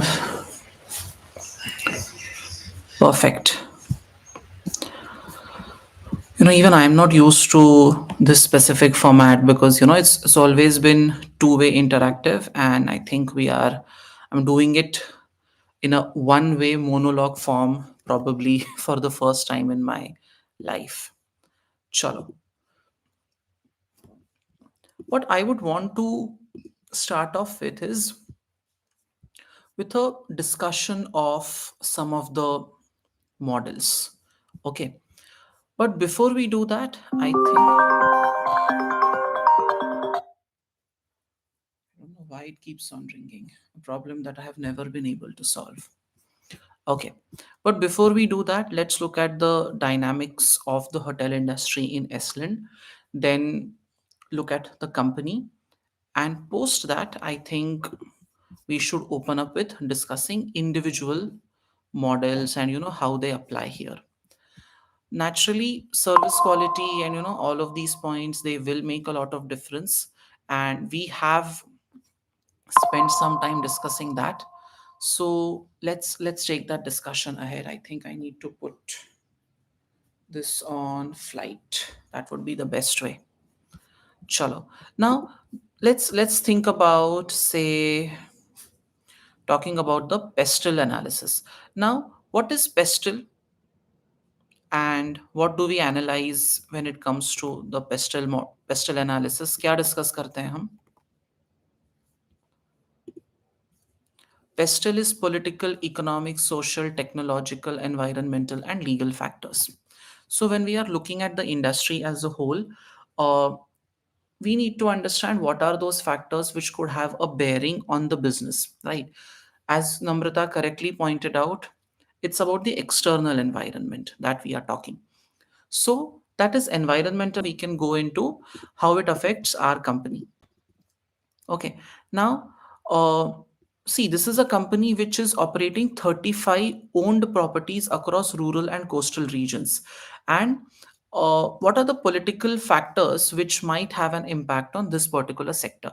Now, see, there is this point about regulatory compliance framework, which can basically come under political factors also, it can come under legal factors also. But because laws and regulations are made by of course the government, and that is where the political aspect also comes in.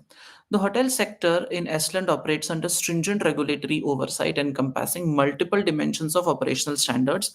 Hotels must comply with regulatory framework, accommodation quality standards, employment, comprehensive health and safety protocols, and rigorous food hygiene requirements for establishments serving food and beverages.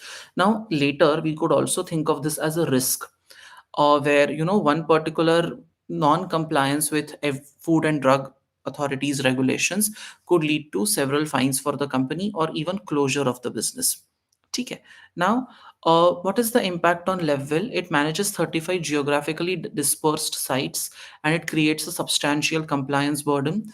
The organization faces continuous inspection schedules because it's an annual activity. The granting of 1 star, 2 star, 3 star status, it's an annual activity, and which is why it will have to be ready for inspection by the government. Otherwise, it might end up losing its star status. Okay. Then staff training to keep in line with of course the SOPs that which are internal to the company, but also the other compliance requirements that have been laid down. Standardization challenges across diverse properties right now. While each hotel operates in a different way in case of Levwell, but the regulatory requirements will remain the same, and there will be detailed reporting obligations. The challenge might arise because each hotel has its own unique way of functioning, and we saw that, right? They are not standardized in that sense of the term. Now, government's tourism strategy, Estland's government actively promotes domestic tourism with particular emphasis on, if the emphasis is diverted towards rural and coastal destinations, it might help in the growth of this particular sector. Naturally, if there is government patronage, there is government support, uh, the growth of businesses might become possible in spite of recession in the economy. The company's entire portfolio aligns perfectly well with government tourism priorities, as all 35 hotels occupy rural or coastal locations. This positioning enables Levwell to benefit from promotional campaigns, infra investments, and policy support that drive visitor numbers. So, this has not happened right now. Okay, but this can happen in the future, and that might come to the advantage of Levwell company, right? Uh, you will have to do stakeholder analysis, which we will get to presently. The economic factors, first thing is demand sensitivity due to economic cycles, and then there are inflationary cost pressures. See, the hotel industry is what the way we can look at it is it demonstrates high elasticity to macroeconomic conditions. Why do I call high elasticity to macroeconomic conditions? Because one change in the inflation rate, one change in the overall status of the economy, and immediately the spending falls. Because at the end of the day, tourism is discretionary spending. Trips and all of these are discretionary spendings. And we also saw one part, where people are now preferring to have these meetings online instead of having them in a face to face environment. That naturally means ki somewhere corporates are cutting down the budget on offsite meetings. Individuals are responding because of the changes in prices and the overall inflationary pressures, and that immediately impacts this specific industry. Why? Because all of it is discretionary spending. It's not a compulsion, it's just something that people are doing out of their choice. These cyclical patterns directly impact occupancy rates and average daily rate, creating revenue volatility. Now, think about it. People who have done FM or AFM, I'm sure you can think about sensitivity analysis. है ना? Now, when it comes to sensitivity analysis, what we are trying to say is one change in a macroeconomic factor outside the company, what kind of an impact does it have on the company revenues, right? And that is the economic condition right now, so you might as well be aware of that. Okay, these cyclical patterns, they will also levels financial performance reflects this inherent vulnerability with modest revenue growth and fluctuating profit margins across economic cycles. Although the operating profit margins have not fluctuated wildly, but it can happen in the future. Then inflationary cost pressures. This industry confronts significant cost inflation across multiple input categories. We noted that down, right? We specifically noted that maintenance ho gaya, staff cost ho gaya, all of these costs are only going up. Energy costs have risen, affecting heating, cooling, and lighting. That, see, energy cost is the name that we know. Then, of course, we know it is connected with the electricity charges. And if you are in certain locations where it's cold, you will have to spend on room heating and all of that. Labor costs face upward pressure from industry wide shortages and wage competition. Food and beverage procurement costs have increased. You can also see profit margins moving. It demonstrates, although it had fallen down to 13.2%, let me show you where exactly had it fallen down. It's in the graph that was given to us. Let me take you there. We are not making these numbers up. हाँ, मैं अपने मन से number नहीं बना रहा हूँ. ये डेटा है यहाँ पर. Operating profit margin 13.2 था 2001 में, and then of course you have brought it back up to 14.1. So these changes have occurred, which indicates good cost control at the company's end.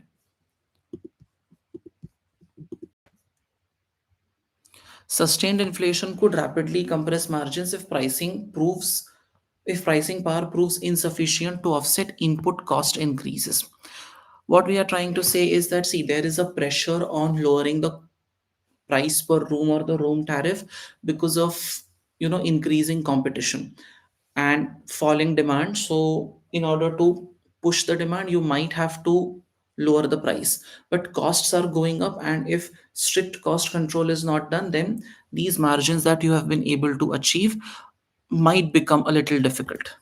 Okay, then social factors. Rising service standards, contemporary guests demand increasingly sophisticated experiences. Expectations encompass personalized service delivery, seamless digital access across the customer journey, comfort, meticulous cleanliness protocol that is given. ठीक है.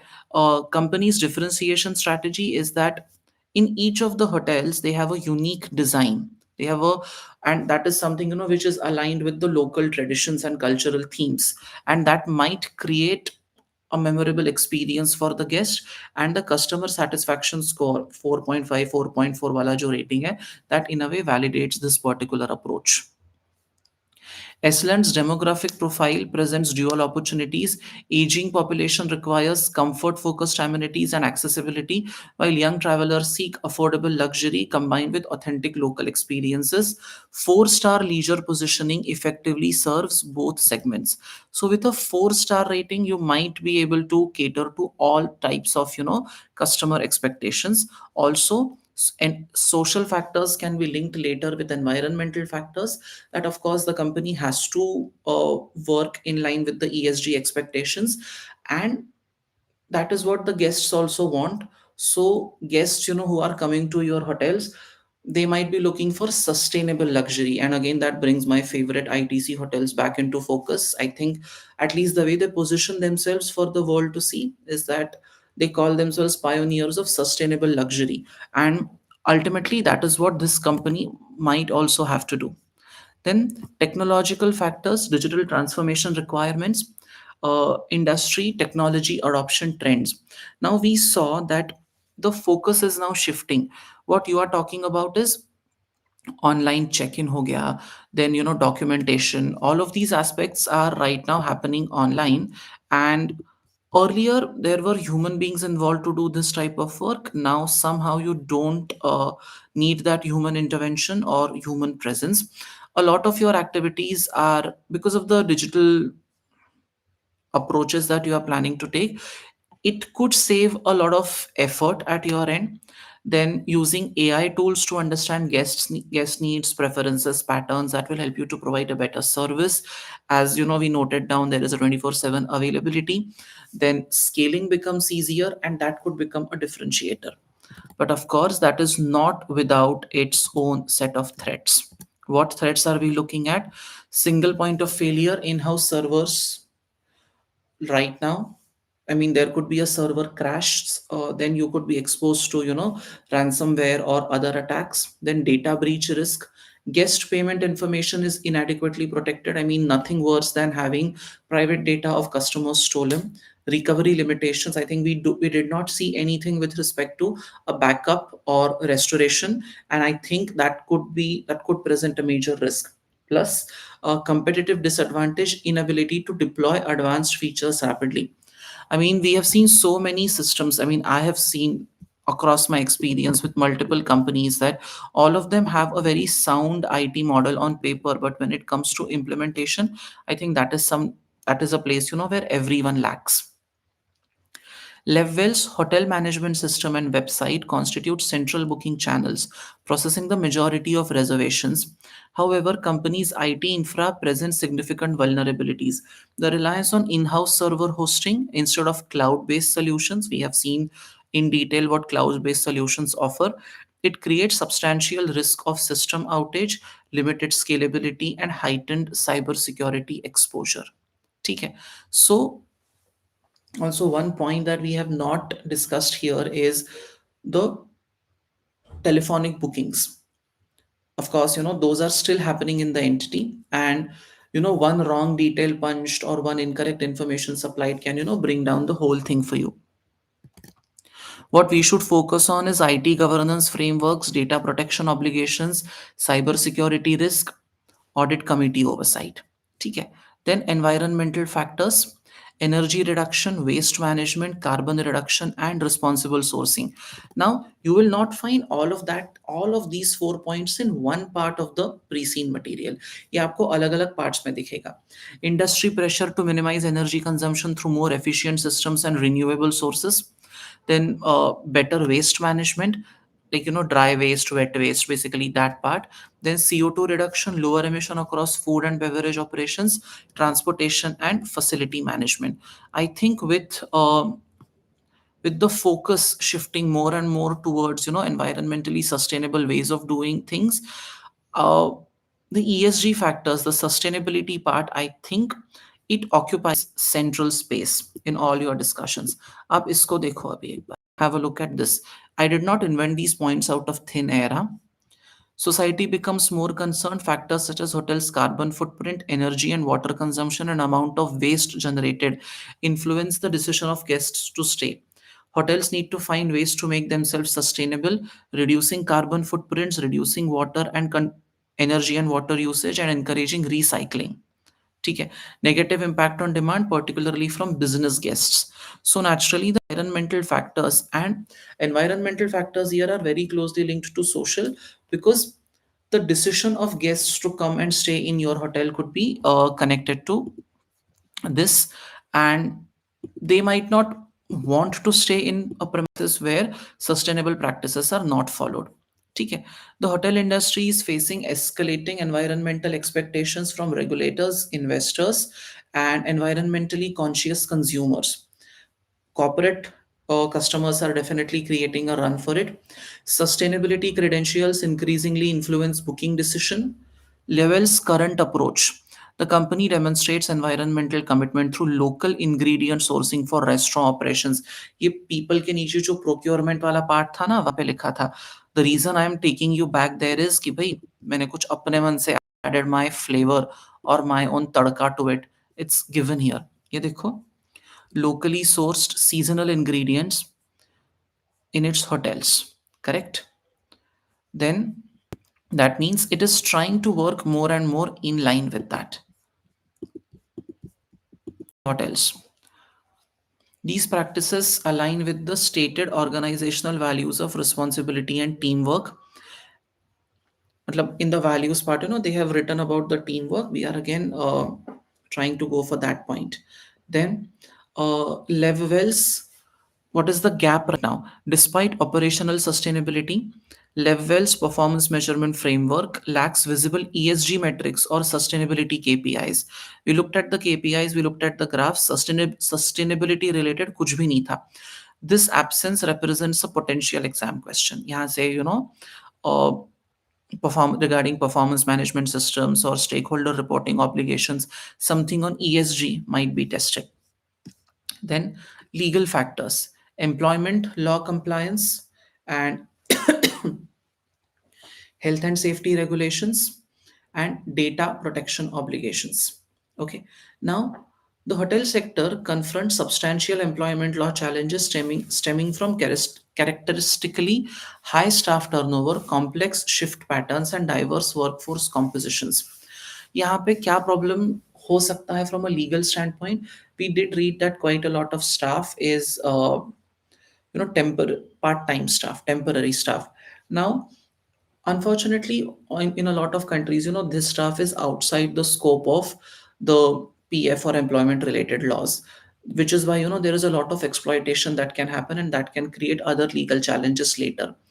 यहाँ पे the staff turnover is between 38 to 41%, and that, by the way, is a very big number for staff turnover.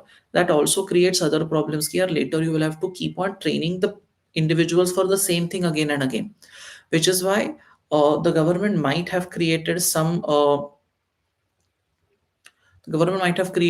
laws and regulations with respect to employment contracts, with respect to fair treatment obligations, working time related, because we did mention that they did mention that the working hours can be, odd, and that is why that is why the employees are leaving the company sooner than anticipated, and that is again creating more and more challenges, which is why you might have regulations on how to, this might be given in an exhibit, we don't know right now. We are just trying to थोड़ा सा जो jigsaw puzzle के pieces दिए, we are now trying to kind of fill in the blanks with our understanding. ठीक है. Then you could have health and safety regulations, and health and safety is with respect to that of the employees, with respect to the infrastructure, fire safety protocols and evacuation procedures and maintenance standards and food safety. ठीक है. The company maintains SOPs for housekeeping and maintenance, implements mandatory safety training for all staff, and conducts internal audit inspections. However, managing compliance consistently across 35 dispersed sites presents ongoing governance challenge. 35 sites, 35 different set of same regulations apply करना है, but 35 location में apply करना है. Think about the challenges, operational challenges also that you are exposing yourself to. Then Data protection. It handles substantial amount of personal data, including guest identity, contact details, booking histories, payment card info, and potentially sensitive personal circumstances. Data protection legislation imposes strict obligations, and we did read that there are substantially high penalties that can come your way. है ना? And you will have to, when you're talking about the legal factors, ultimately they will have an impact on the success of your company also, right? Then uh, you could also have, see, when you're looking at understanding what the market looks like, you will have to evaluate the strategic opportunities that are coming your way and the principal risk areas. We did make a summary of the principal risk areas there as well: cybersecurity issues, labor instability, inflation, plus the business is subject to a lot of seasonality. Apart from that, but you do have opportunities. See, in the first couple of paragraphs they did mention that hotels need to really differentiate from each other. So that digital capability enhancement could be a step in that direction, plus it might help you lower a lot of employee related cost. Then there is premium leisure positioning. Demographic trends right now show that, see, right now, because of inflation, people might not be willing to spend, but support from the government might make some of that possible. uh, you, given your specific business as in Levwell company, there they have 35 different hotels, but each hotel has its own specific. Oh, you can't see my screen. I'm really sorry, pata nahi hai.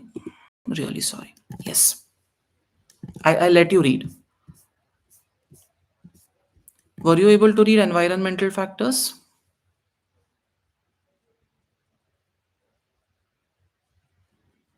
Type yes or no. I can't hear you, unfortunately. I let you read. Shreya, were you able to read environmental factors? कि बंद हो गया था तब.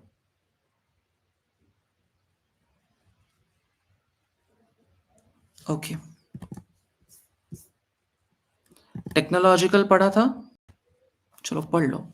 Read.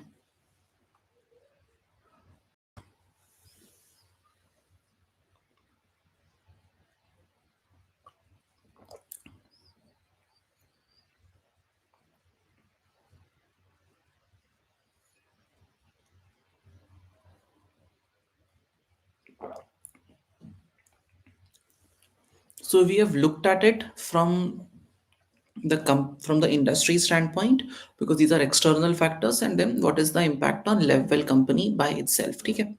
Please go through that.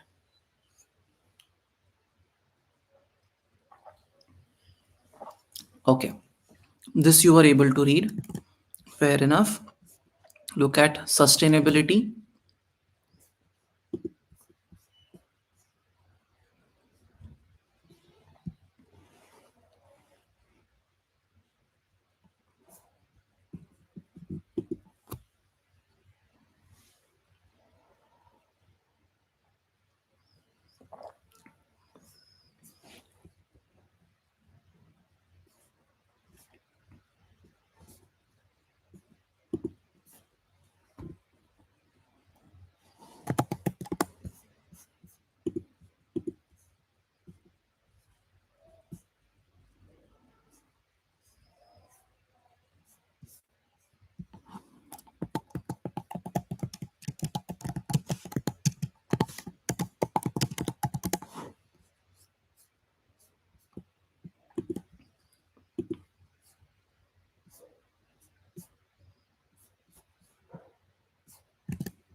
This is done. Tell me once you are done reading.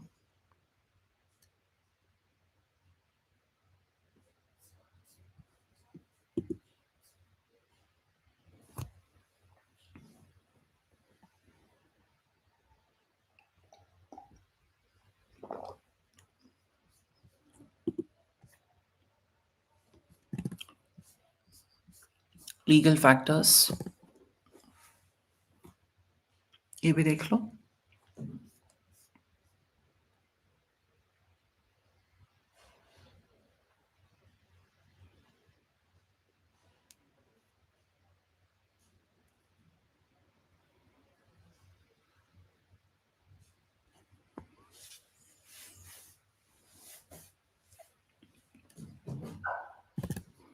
Okay.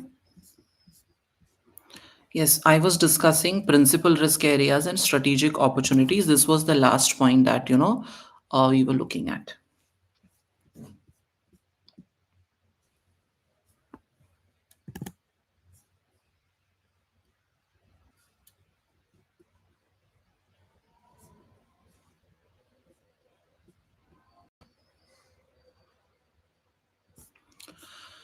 Now, what can the questions focus on? The questions from PESTL, they could focus on risk identification or risk evaluation, assessment of likelihood and impact for each identified risk, uh, control recommendations there.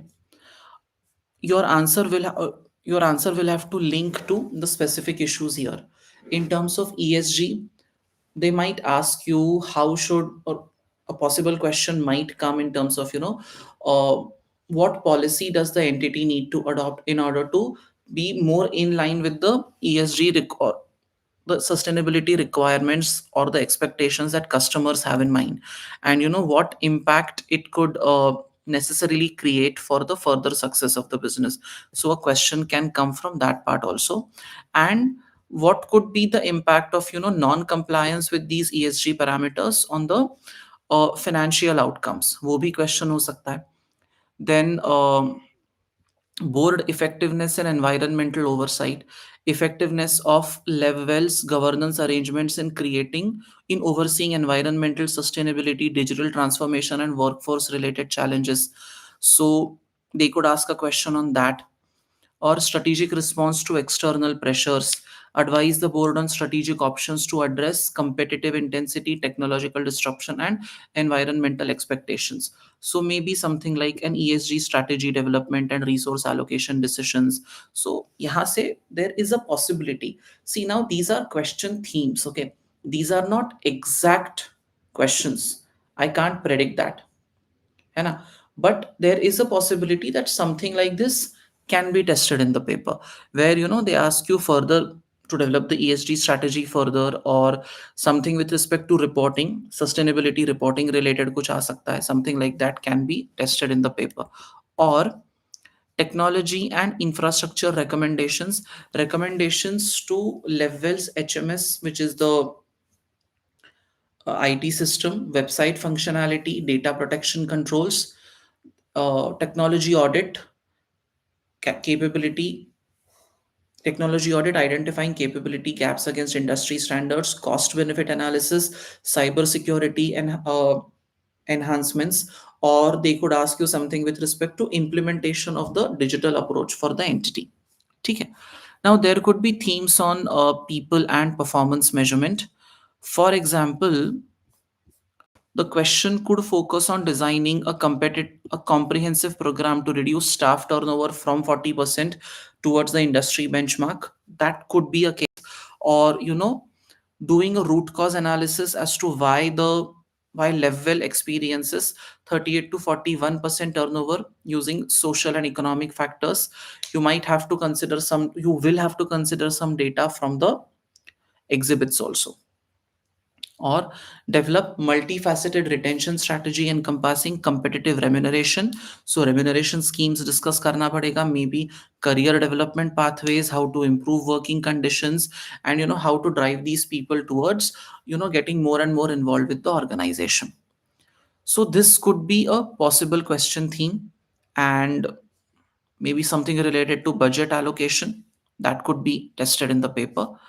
And see, from now what you need to look at is, you need to of course study PESTL with respect to this company. But एक बार go through sustainability reporting, एक बार just get an understanding of all the risks with respect to this particular company from political, economic, social, technological, environmental, legal perspective, and that will give you a complete idea. So that is one syllabus area I think that we should definitely try to work upon. Anything else that you want to ask?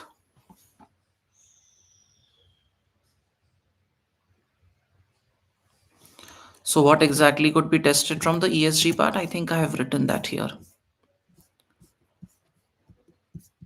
Look at this. These are the, in my opinion, these are some of the expected exam questions from ESG. Governance gaps हो गया या strategy development, something on those lines,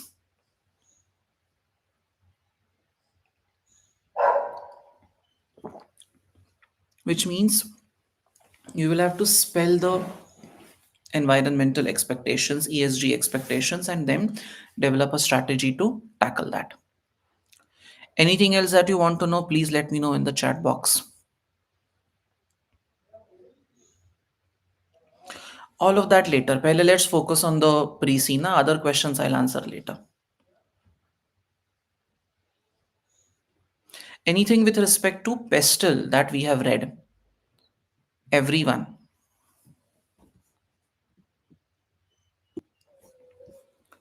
Let's focus on pre-scene पहले, then how you are supposed to prepare. I will let you know. वो अलग से हम discuss कर सकते हैं. Of course I will be discussing everything, don't worry. ठीक है. Then we have done PESTL. Let's look at Porter's five forces. But before I share my screen, can you type out what are the five forces? Porter's five forces model में what are the five forces there?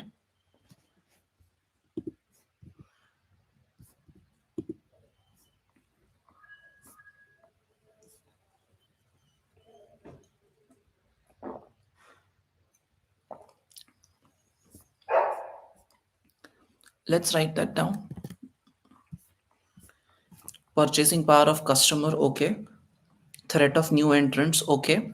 Power of supplier, bargaining power of customer, competitive rivalry, threat of substitutes. Fair enough. Okay. Let's talk about competitive rivalry for Levwell company. This is the biggest pressure point. Independent hotels comprise 48% of guest rooms in Iceland, creating a crowded competitive environment. Chains continue aggressive expansion through acquisition, intensifying rivalry across all segments. ठीक है. Product similarity. Four stars chains such as Hyatt and Yelton offer comparable facilities and quality standards, resulting in minimal product differentiation at the star rating level. These names were mentioned in the industry analysis. Hotels compete aggressively on room rates and occupancy.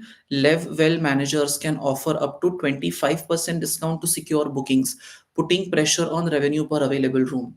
Fair point hai. So our assessment of competitive rivalry right now is pretty high. Combined with transparent online pricing and minimal loyalty lock-in, create fierce competition. Fixed cost structures make occupancy critical, forcing aggressive pricing strategies during low demand periods. Now, so the information that was given to us, I've put it together in one place for you to understand. Market is broken, many players in the market. Then your product is similar. There are other people who also have a 4-star rating. The prices are again aggressive. Competition and pricing policies are quite aggressive. It becomes a little difficult to uh, to keep on, trying to serve the customers at the older rates. Naturally the rates have to be reduced substantially. Okay. Then threat of substitutes, that home sharing disruption, platforms offering private accommodation have fundamentally altered the competitive landscape, particularly threatening leisure guest segments. Okay, now there is virtual meeting evolution also. Environmental concerns and cost pressures drive businesses to replace physical conferences with online meetings, reducing demand from business travelers. Additional substitutes include hotels, eco lodges, karama. These are options available, right? Not necessary that everybody has to come to your hotel and pay that much price. So that homestay thing and virtual meeting, I think both have a significant impact, and I could say that the threat of substitutes can be assessed as pretty high. ठीक है. Levwell must emphasize service quality, atmosphere, and facilities that home rentals cannot replicate, while highlighting the professional hospitality experience that distinguishes hotels from alternative accommodation. Third point, bargaining power of customers. Price sensitive, we saw the leisure guests, which comprise Levwell's primary segment. They seek, I mean, they are highly responsive to changes in price, and they actively seek value. They will compare options across multiple properties before booking. I mean, we do that on any of the websites, right? Then easy comparison. Today, that comparison between prices of different hotels in a location has become easier, and transparency has shifted power decisively towards customers who can evaluate alternatives effortlessly. And reputation impact. Guest satisfaction scores and online ratings significantly influence booking decisions. Levwell's risk register identifies reputation risk as a core threat, acknowledging the critical importance of maintaining high standards. This is also a challenge for us. ठीक है, because the star rating A, first of all, it keeps on getting updated every year, so you are exposed to risk on that front. Okay, then customer power assessment pretty high. Low switching cost. It's not as if you will have to pay a price if you want to move from one hotel to another, and there is no sense of loyalty. If cheaper options are available which give you the same level of you know comfort and luxury, then people don't mind shifting, right? And this is not an industry which has or which can generate a lot of uh, loyal support or patronage from customers. So I could say this is also pretty high. Then bargaining power of suppliers. So there are food and amenities suppliers, basically raw material ingredients, who are uh, basically uses local suppliers for fresh ingredients, creating flexibility but also quality dependencies. Central procurement for cleaning products and bed sheets and cover and all of that, that will provide economies of scale. Certain services like laundry and specialist maintenance have been outsourced. If one provider fails, the hotel operations will suffer a disruption. Levwell's commitment to local seasonal ingredients makes switching suppliers more challenging. Okay, so they did mention that some parts have been outsourced. Now, if they don't do their job properly or if they fail, then the hotel operations suffer. So there is that dependence to a certain degree. Then there are pressures in the labor market with respect to the wages that have to be paid, and certain easing of working hours, which is intensifying the pressure on the wage cost. And then there is technology dependency. Naturally, the hardware and all of that which you require, it will have to be sourced or procured from someone else, and that naturally makes it, that makes you dependent on the supplier. uh, the overall risk is moderate, but it becomes high when you're talking about the skilled staff that is working for you, and the specialist maintenance contractors, IT services, and local ingredient suppliers, because that is what is giving the company an edge over others. And they are limited in number. The local raw material providers below, outsourced service providers below, there is a dependency on them, and their failure to get certain things right might have a far reaching impact. Then, threat of new entrants. Significant barriers exist within the hotel industry. High capital requirements for building or acquiring properties, the need for trained staff, compliance with health and safety regulations, food hygiene standards, and the requirement for strong branding to compete with established chains all create obstacles for potential entrants. But entry is possible. Independent hotels right now, they are contributing around 48% of room supply.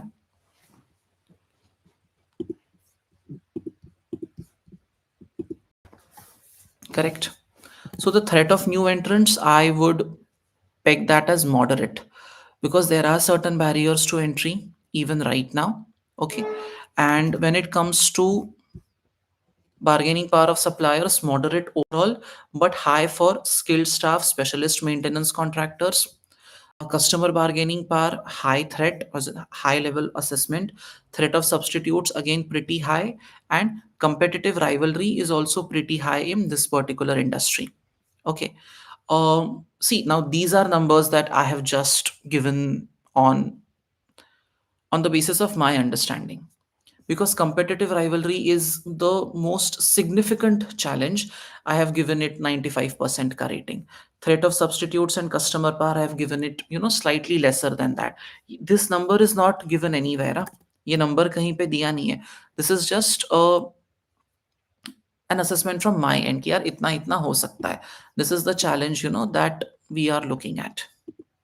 Now, think about threat of new entrants was सबसे कम है, that is the least, which is why I have given it a 55%. These numbers are not given anywhere. They are not coming from any accounting standard or theory. It's just something which is bit of my assessment with respect to the situation. ठीक है. The convergence of high rivalry, high substitute threats, and significant customer power creates a challenging competitive environment. And if the company has to maintain the profitability, it will require strategic differentiation, operational excellence, and continuous adaptation to shifting market dynamics.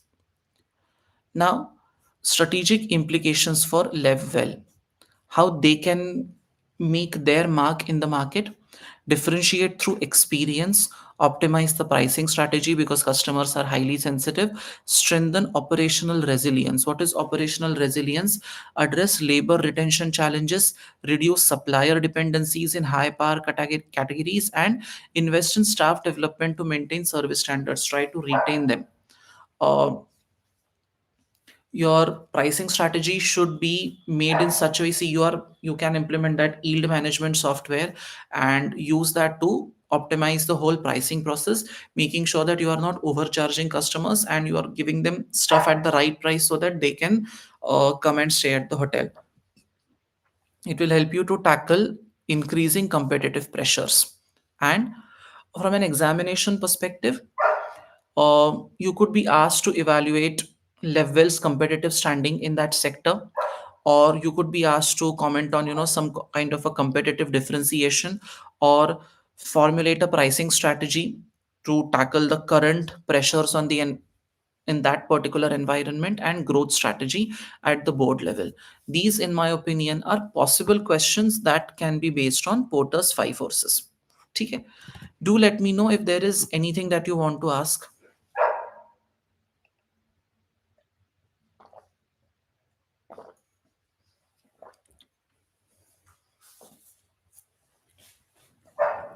Anyone?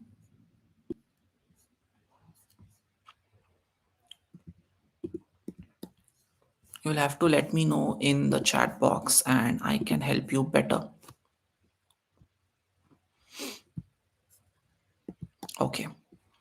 Now I think it will do us a whole world of good to look at ANS OFF Matrix. Okay,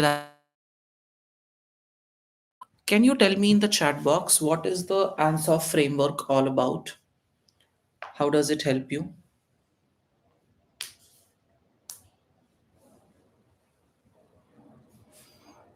I'll show you my screen, but I want to know what is that ANS OFF framework and how does it help you?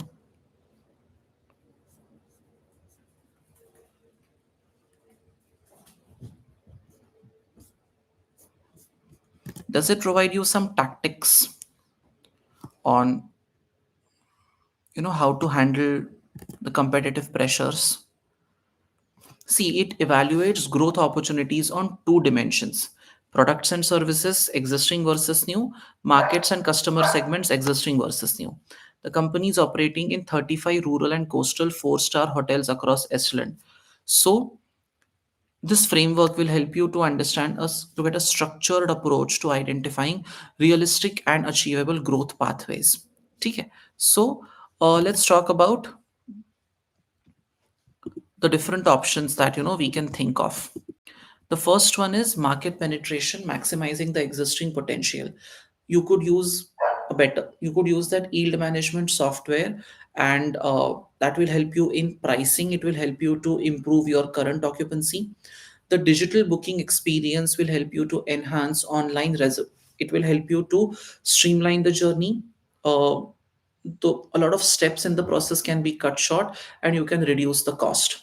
Okay. And customer satisfaction or guest satisfaction enhancement, you can Through better service and consistency, you can improve the customer score, which will ultimately lead to further revenue in the future. Okay. Then market penetration. Some additional tactics that you could do is you could introduce a loyalty program. See, now this is my interpretation, additional interpretation that I have. ये pre-scene में नहीं है. Or tiered membership benefits or exclusive seasonal offers or point based rewards, and like loyalty points or something like that, and you can get it redeemed later. Then seasonal packages, creating compelling themed experiences such as weekend retreats and coastal gateways that capitalize on our rural and seaside locations. Or like weekend activities हो गया, coastal experiences हो गया, snorkeling and all of that. Staff retention के लिए, you could have career development pathways, improved compensation, enhanced training programs.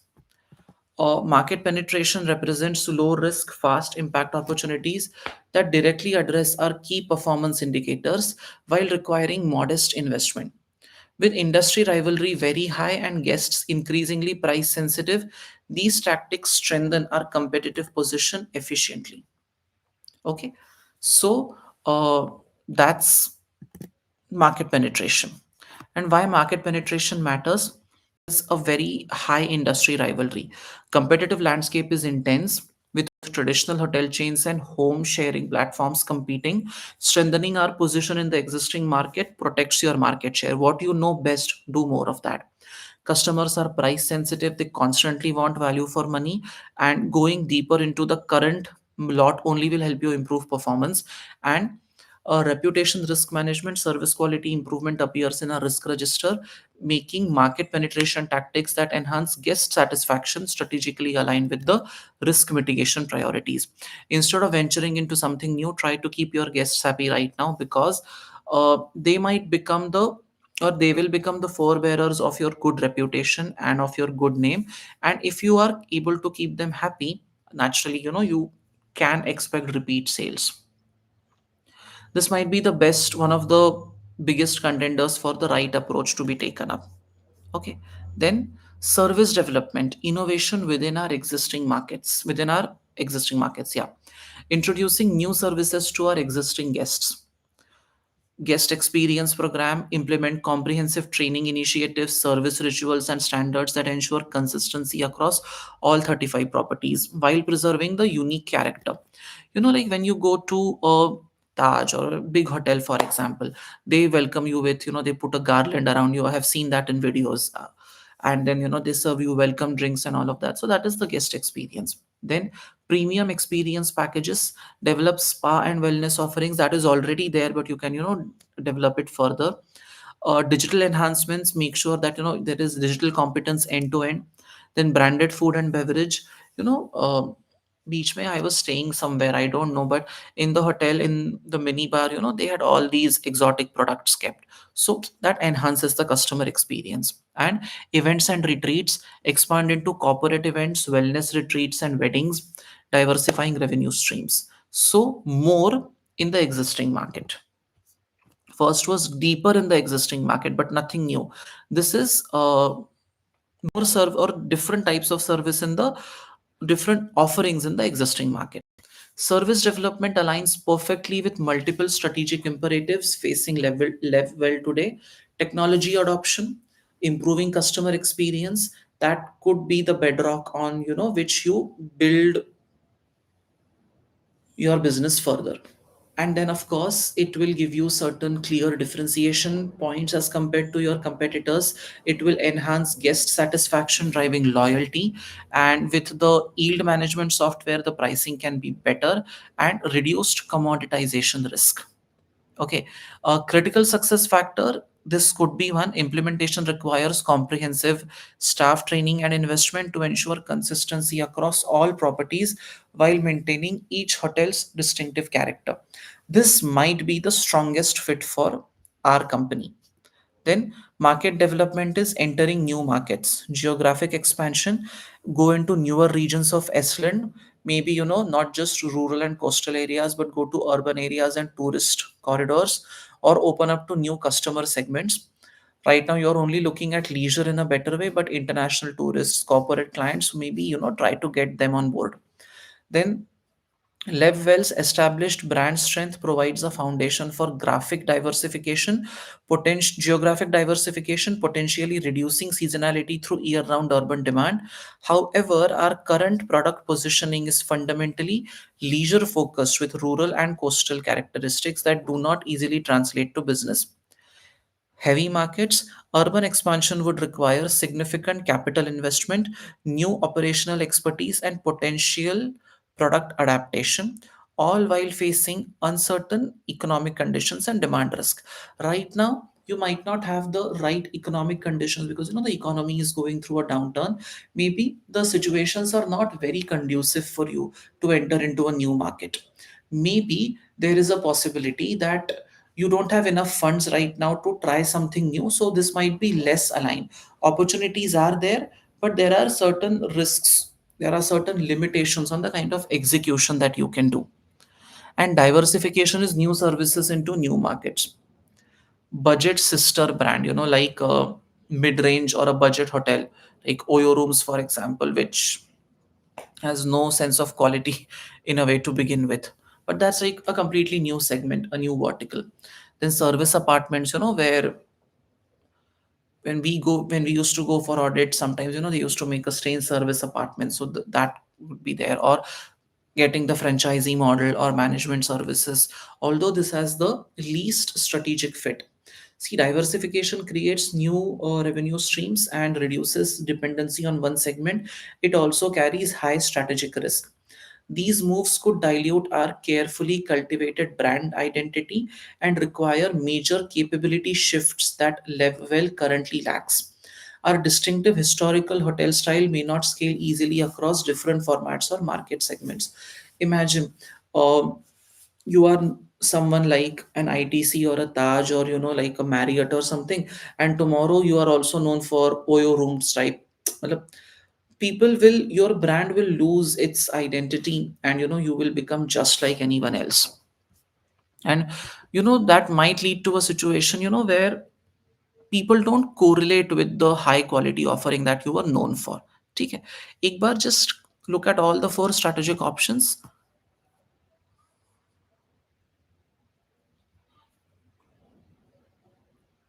Yes, that's a fair point.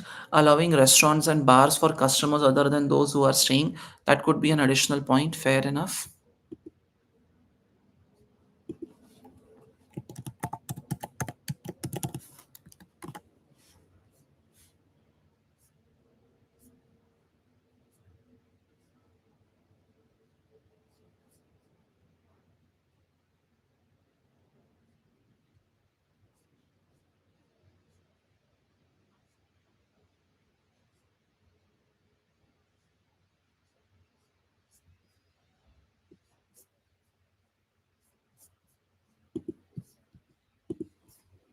ठीक है.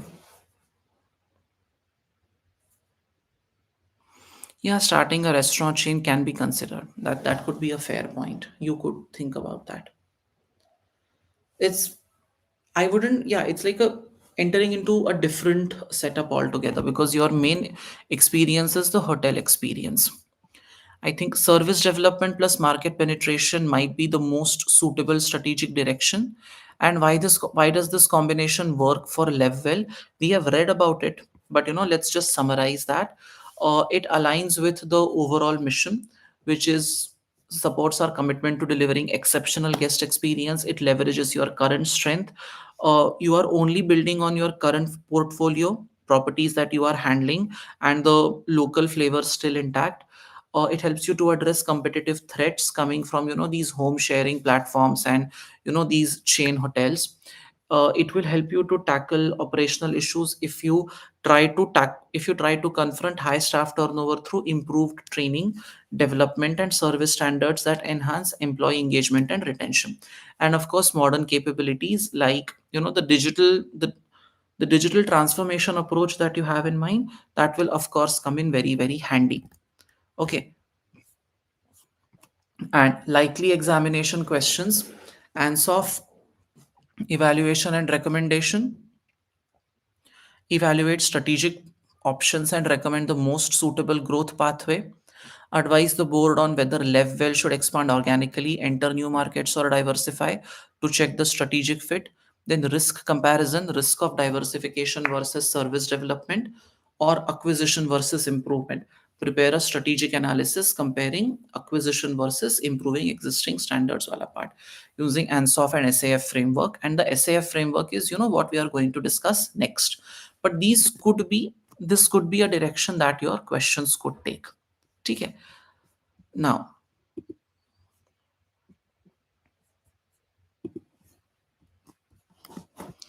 any doubts so far, all of you?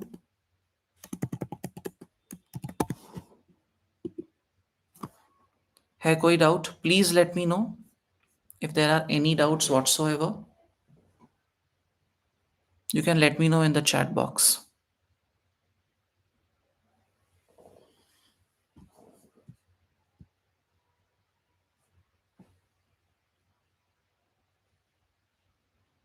And of course, the way for me to answer your doubts is if you write it in the chat box. Otherwise, I won't know what the concern is.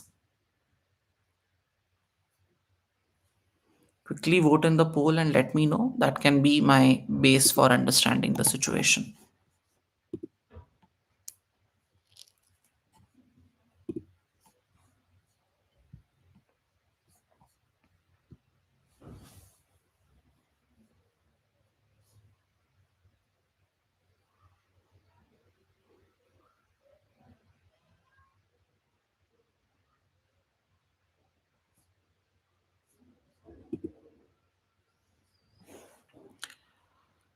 What would be a better strategy to solve other exhibits in detail or focusing heavily on type of questions that can be made from pre-scene? Ideally, pre-scene is only a starting off point. Okay. What you read in the pre-scene versus what comes in the actual question is going to be different. Now, we have done two past exam questions, right? Though past exams we have solved.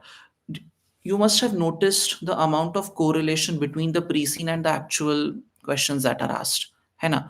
So that is definitely इसके basis पे you can't expect कि exactly ऐसा question आएगा.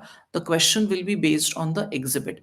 Now we think कि ANS of analysis is appropriate, or we think that Porter's five forces make sense, or we think that something else makes sense, which is why we are analyzing it from all the topics that we know.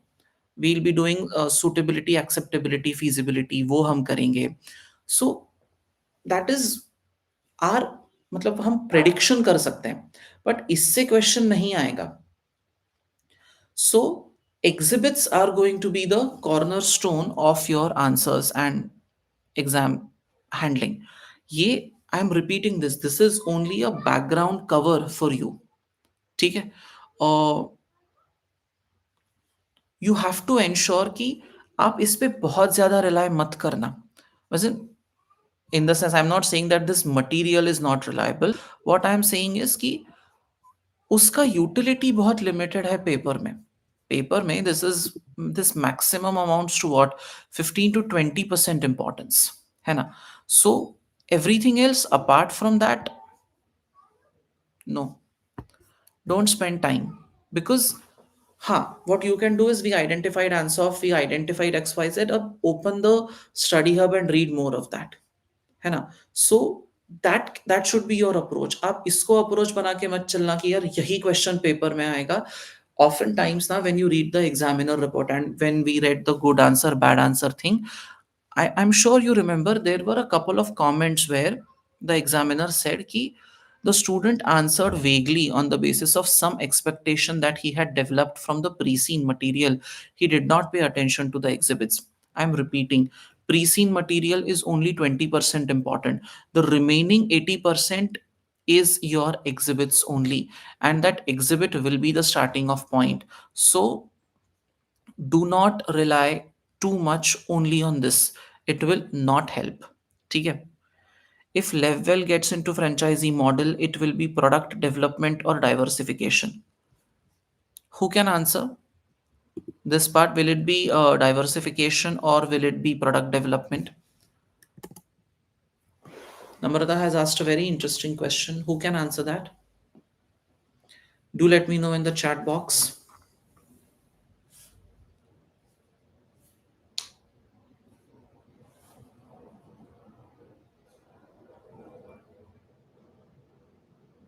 Product development. Okay.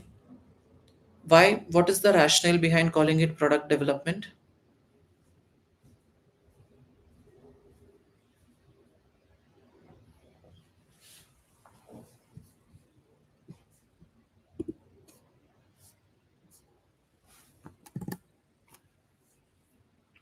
I also believe it is you are in the same industry. You are not trying out a new revenue stream. You are just finding out a new way of doing the same thing, right? It's not as if you are looking at a different set of target customers. It's not as if आप कुछ और ही service नहीं provide कर रहे हो. It's still the same. But basic product is the same. You are just changing the way in which you are offering that. A company can be owner managed and still have institutional holding. Owner managed is the co-founders still play a major decision making role, and institutional investors oftentimes hold shares because they want to stay invested in the company, not because they want to participate in the day to day decision making. So it's not necessary that just because there are institutional investors present, they are the ones who are running the show. They could just be holding shares for the sake of capital appreciation, and they don't intend to participate in the day to day running of the business. That is quite possible. Okay. Now, I want to discuss the balanced scorecard approach with you. Of course, if there are questions, you can let me know in the chat box. But when I discuss the balanced scorecard, when I think about it, what are some of the points or what are the four perspectives that should come to your mind in balanced scorecard? Ishika, can you write down in the chat box one perspective in the balanced scorecard?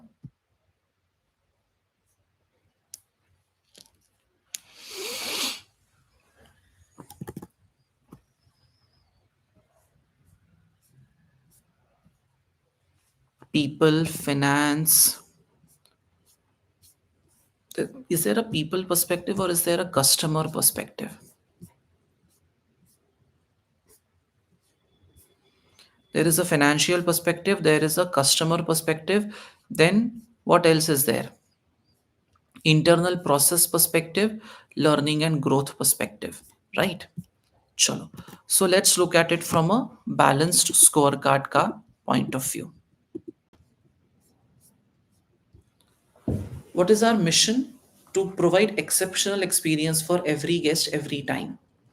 This commitment drives every strategic decision and operational priority across our portfolio of 35 hotels. Core values for us are genuine attention to guest needs, service, excellence in delivery, teamwork, positivity, and responsibility. Now, how does the balanced scorecard framework help to translate these values into concrete metrics around the four perspectives? First one is the financial one. So the company has generated a revenue of 229 million. Annual growth rate has been 26% over 4 years.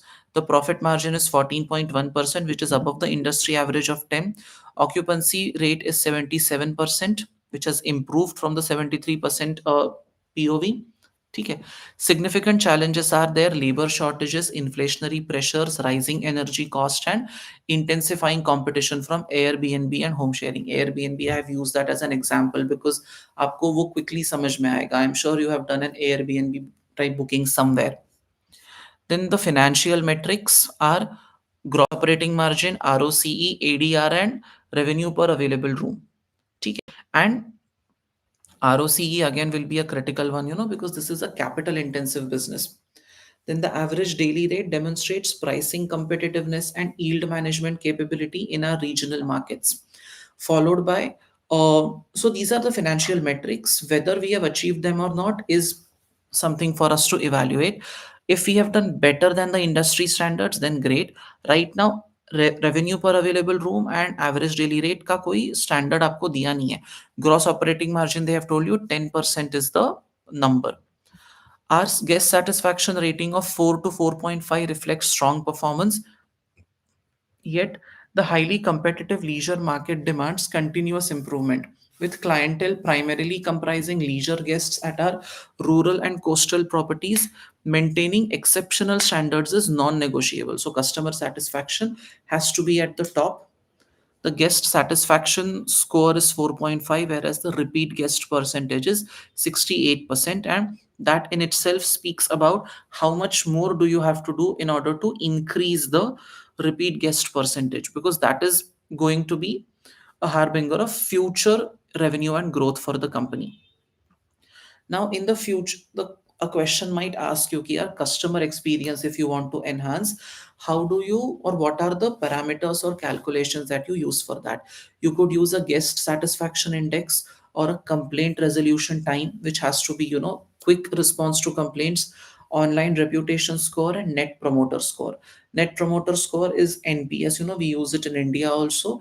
It helps you to, it basically tracks guest loyalty, word of mouth recommendations, providing indicators of future growth and future booking trends. Now, these points are not there in the pre-scene material, but these are possible. So if they ask you, ki, what other metrics can you employ, you could think of these. Okay. The critical risk is that substitutes, including home sharing, cottage rentals, and serviced apartments, might create a significant amount of competitive pressure. From an internal process perspective, again, that helps you to deliver a certain quality of service, and your internal standard operating procedures can actually help you with that. What the company right now is doing is that they have a housekeeping team which keeps track, right? Or you can also have that, the system, the hotel management system that you have developed, the integrated system. I think you can develop that further because it prevents booking disruptions and check-in failure. Service delivery, which is first time fixed rates reduce operational disruptions. And first time fix rate means how quickly can you tackle a complaint that has come from a customer. And guest departure laundry turnaround impacts room availability for next guest. I think something that I have seen, so I mean, on a couple of my recent travels, when I check into hotels these days, they are taking the check-in time to 2 p.m., 3 p.m. So if you land in I landed in Kolkata at 7:30 a.m., my check-in was at 2 p.m. So what do I do in the intervening time? Probably the reason why hotels take so long is they need to clean the room after the exit of the previous guest before the arrival of the new one, right? So again, that turnaround time will impact room availability for the next set of guests. Right now, these are items that the entity is focusing on, and they are, pretty much sorted on the internal process perspective. When it comes to learning and growth, see, staff turnover is our biggest problem.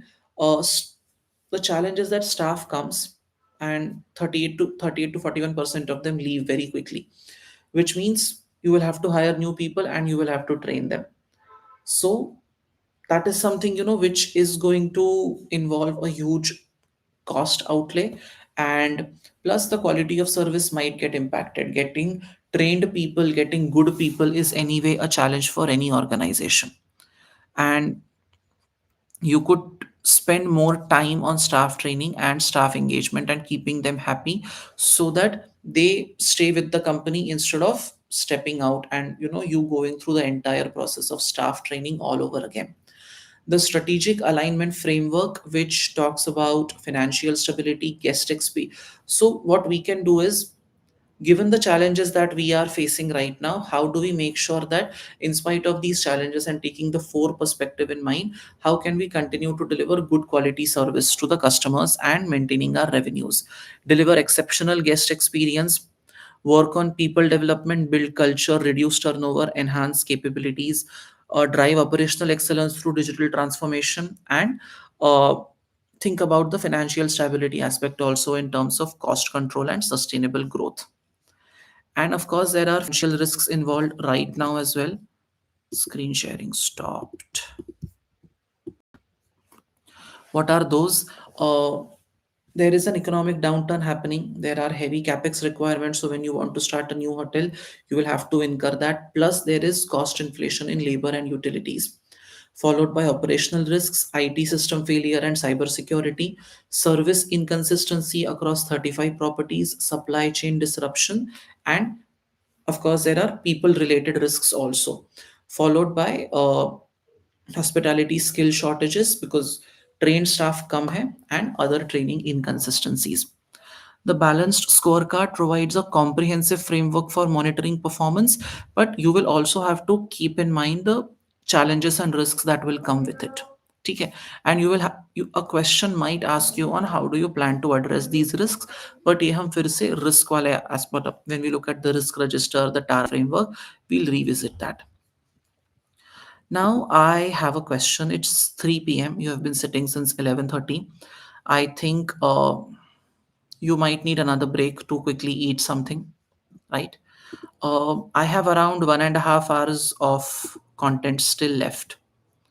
So what we could do is we could take a quick break. Maybe you can eat something and come back, and then we can continue with cultural web, value chain, uh, board structure analysis, and all of that. Does that work? All of you? Hannah? It's 3 p.m. Quickly eat something. Lunch break like used to get at school. Come back at 3:20 and we'll continue with our discussion. Okay? Go ahead.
Back, we are back. Chalo.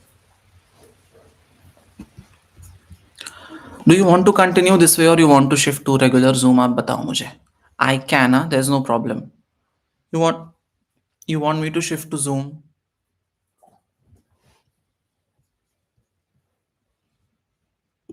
I'm putting a poll here. Please answer.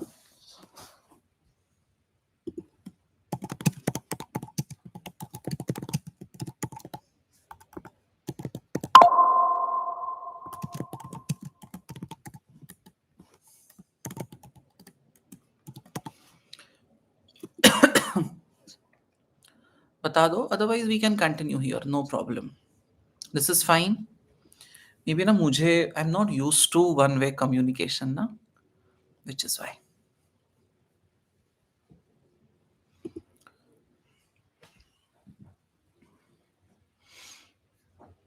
चलो answer करो so that I can make a decision.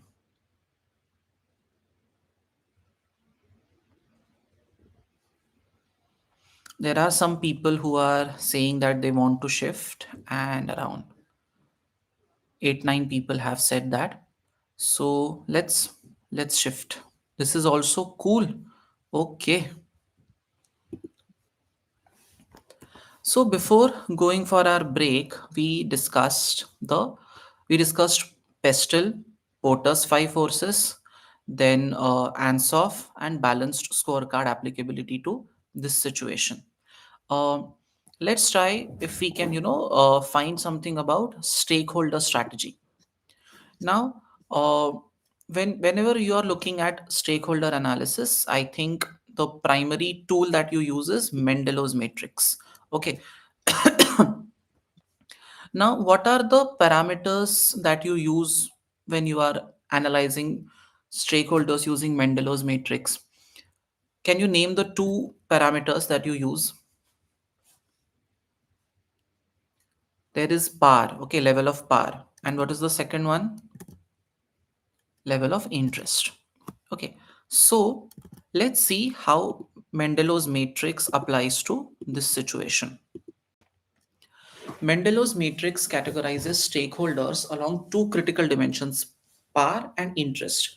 PAR represents a stakeholder's ability to influence Levwell's decision, strategic direction, and operational activities.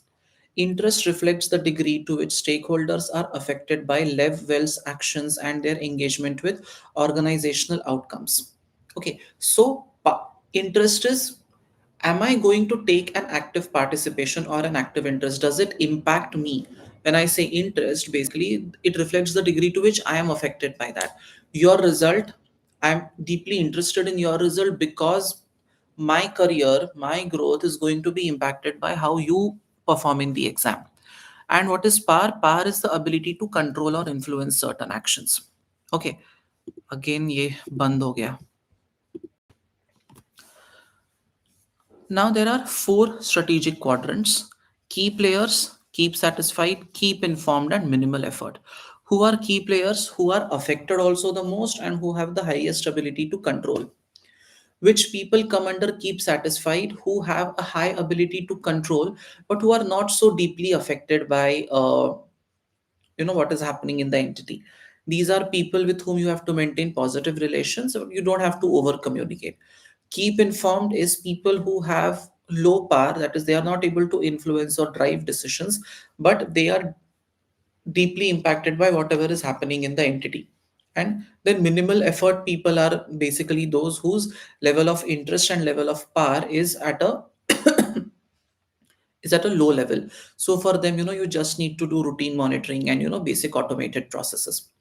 Each quadrant has a separate engagement strategy, and if you don't put people in the right quadrant, the way you deal with them would be wrong, and if the way you deal with them is wrong, then naturally it could have a far reaching impact on your success. So key players are, of course, our strategic priorities.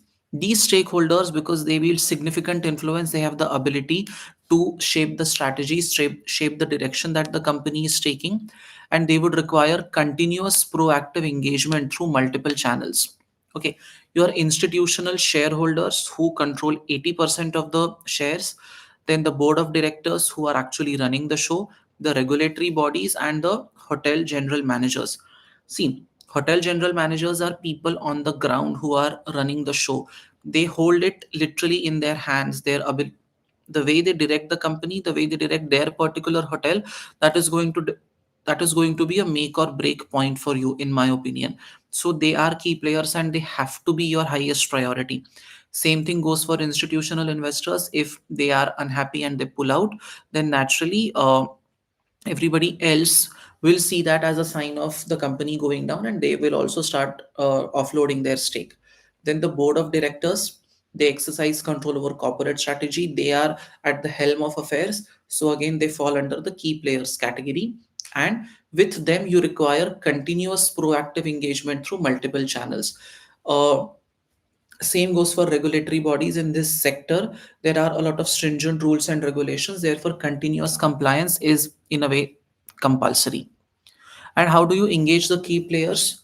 Regular strategic meetings with institutional shareholders and board members to discuss performance, risk, and opportunities. Comprehensive reporting frameworks providing real-time KPI, because they would want to know how the company is progressing, because the company's profits, the company's share price, the company's operational growth and success, that has a deep day-to-day impact on their lives, so they would need an update. It's like, you log into your Zerodha account and you see your portfolio performance there on a daily basis.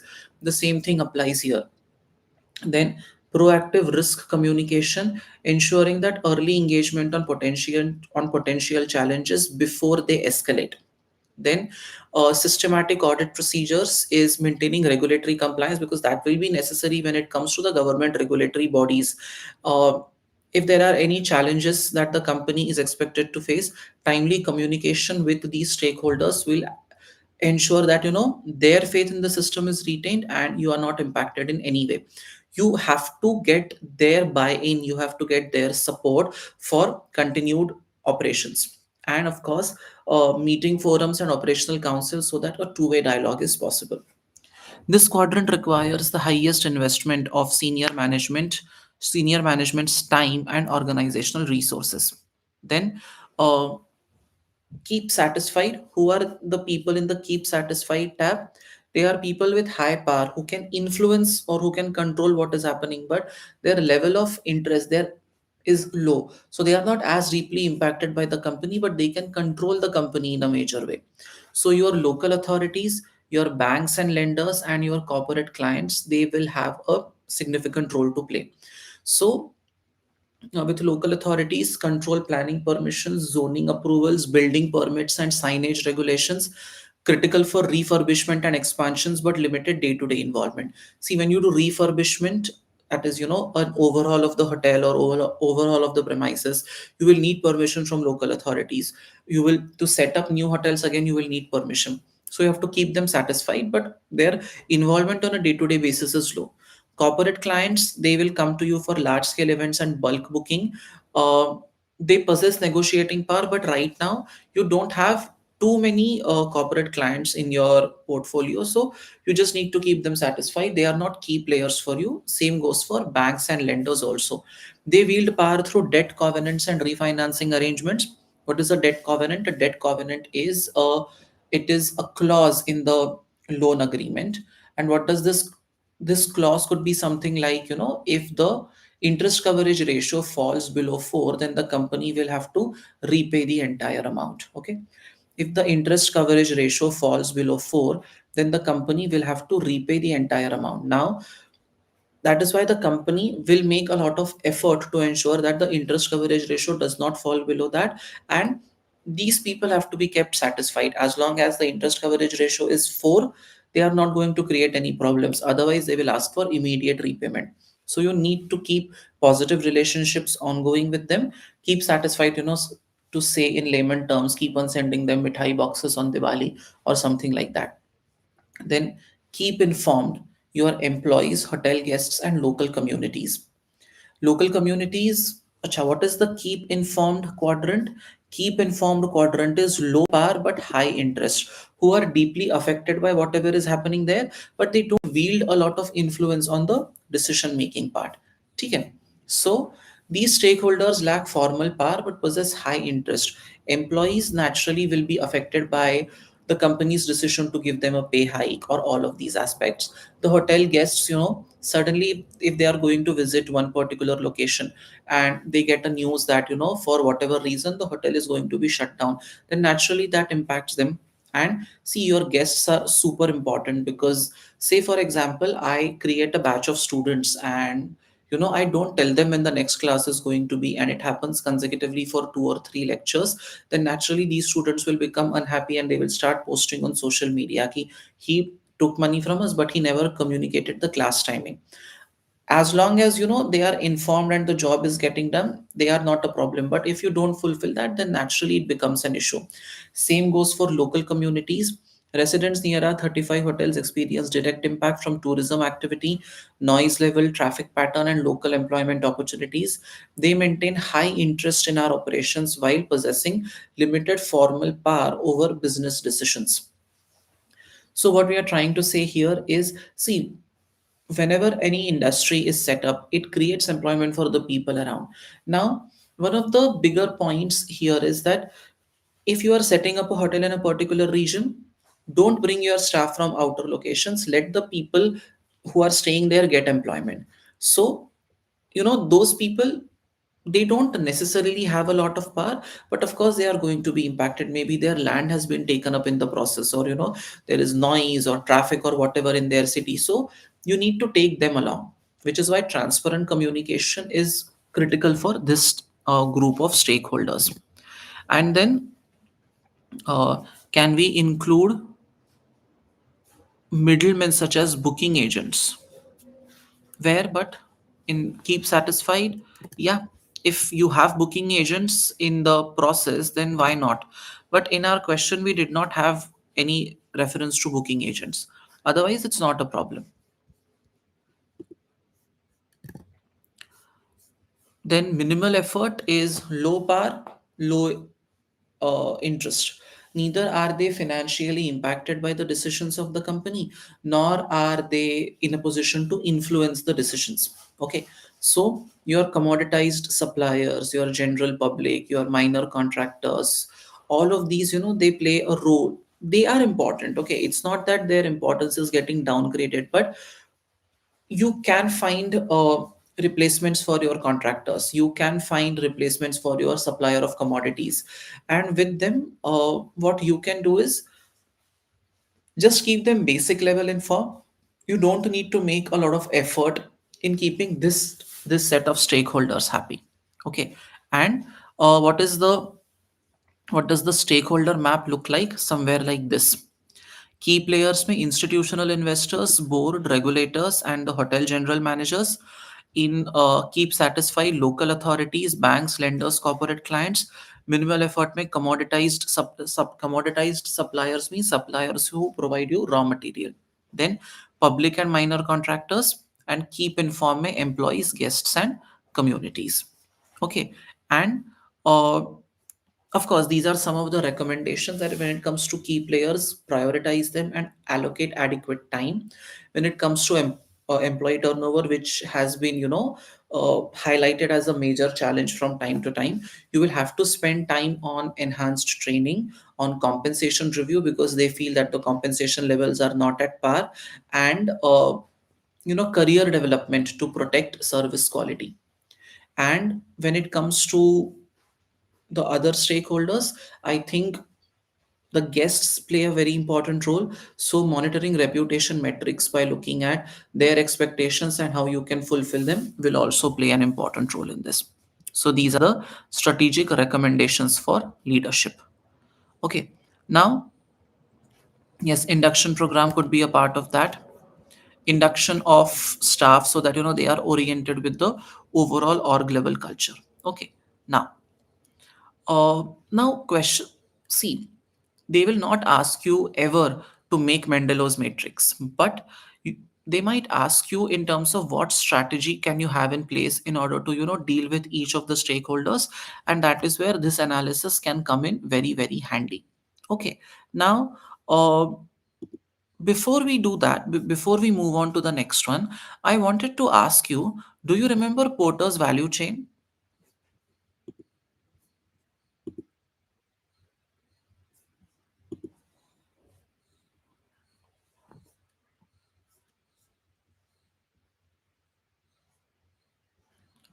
Do you remember Porter's value chain?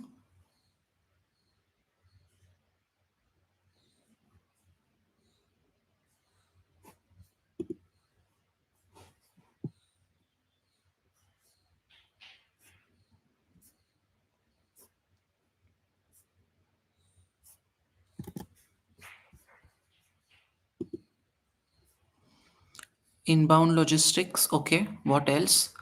So, what are the two categories there in the value chain?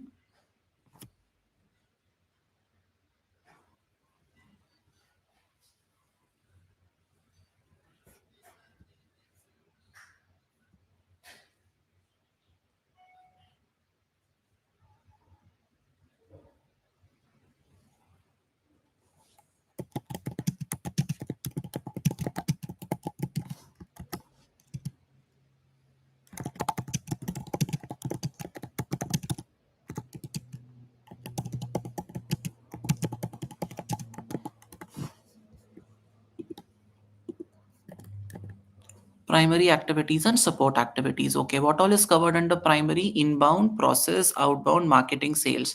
What is covered under support?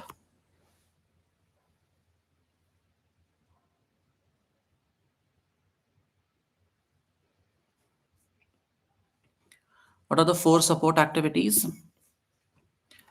There is HR, useless activity, procurement, then technology and infrastructure. Okay, let's apply it here. Understanding Porter's value chain. So, five primary activities: inbound logistics, which is suppliers and ingredients. So, when we talk of supplies, it's also, the bed sheet, the linen, and all of that. Then the ingredients, which is the raw material in the restaurants. Operations is service delivery.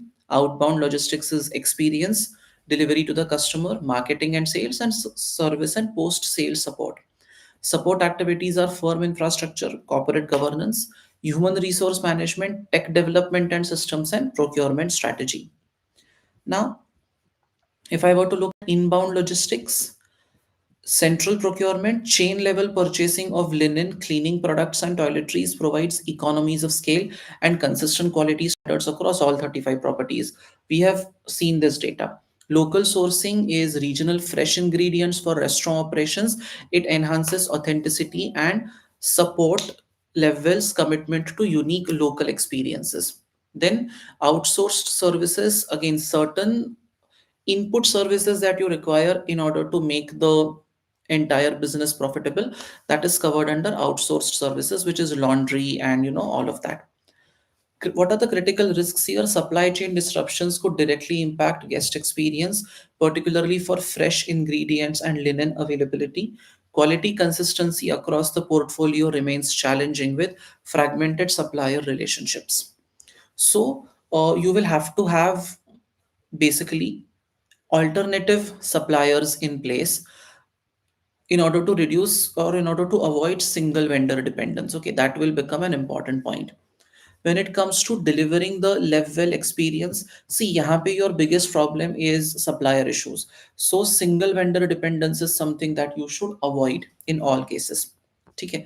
Then delivering the Levwell experience, service at the heart of value creation. Levwell operates 35 owner managed 4-star hotels, each featuring unique local architecture and decor. Standard operating procedures govern housekeeping and reception, while mandatory staff training programs ensure baseline quality service. See, a standard operating procedure is basically a tool to ensure that in all the 35 hotels, the same set of activities are happening. So, wherever a customer goes, he will get the same standard world class experience. Okay. The hotel management systems and website operate on in-house servers, creating both control advantages and significant vulnerability.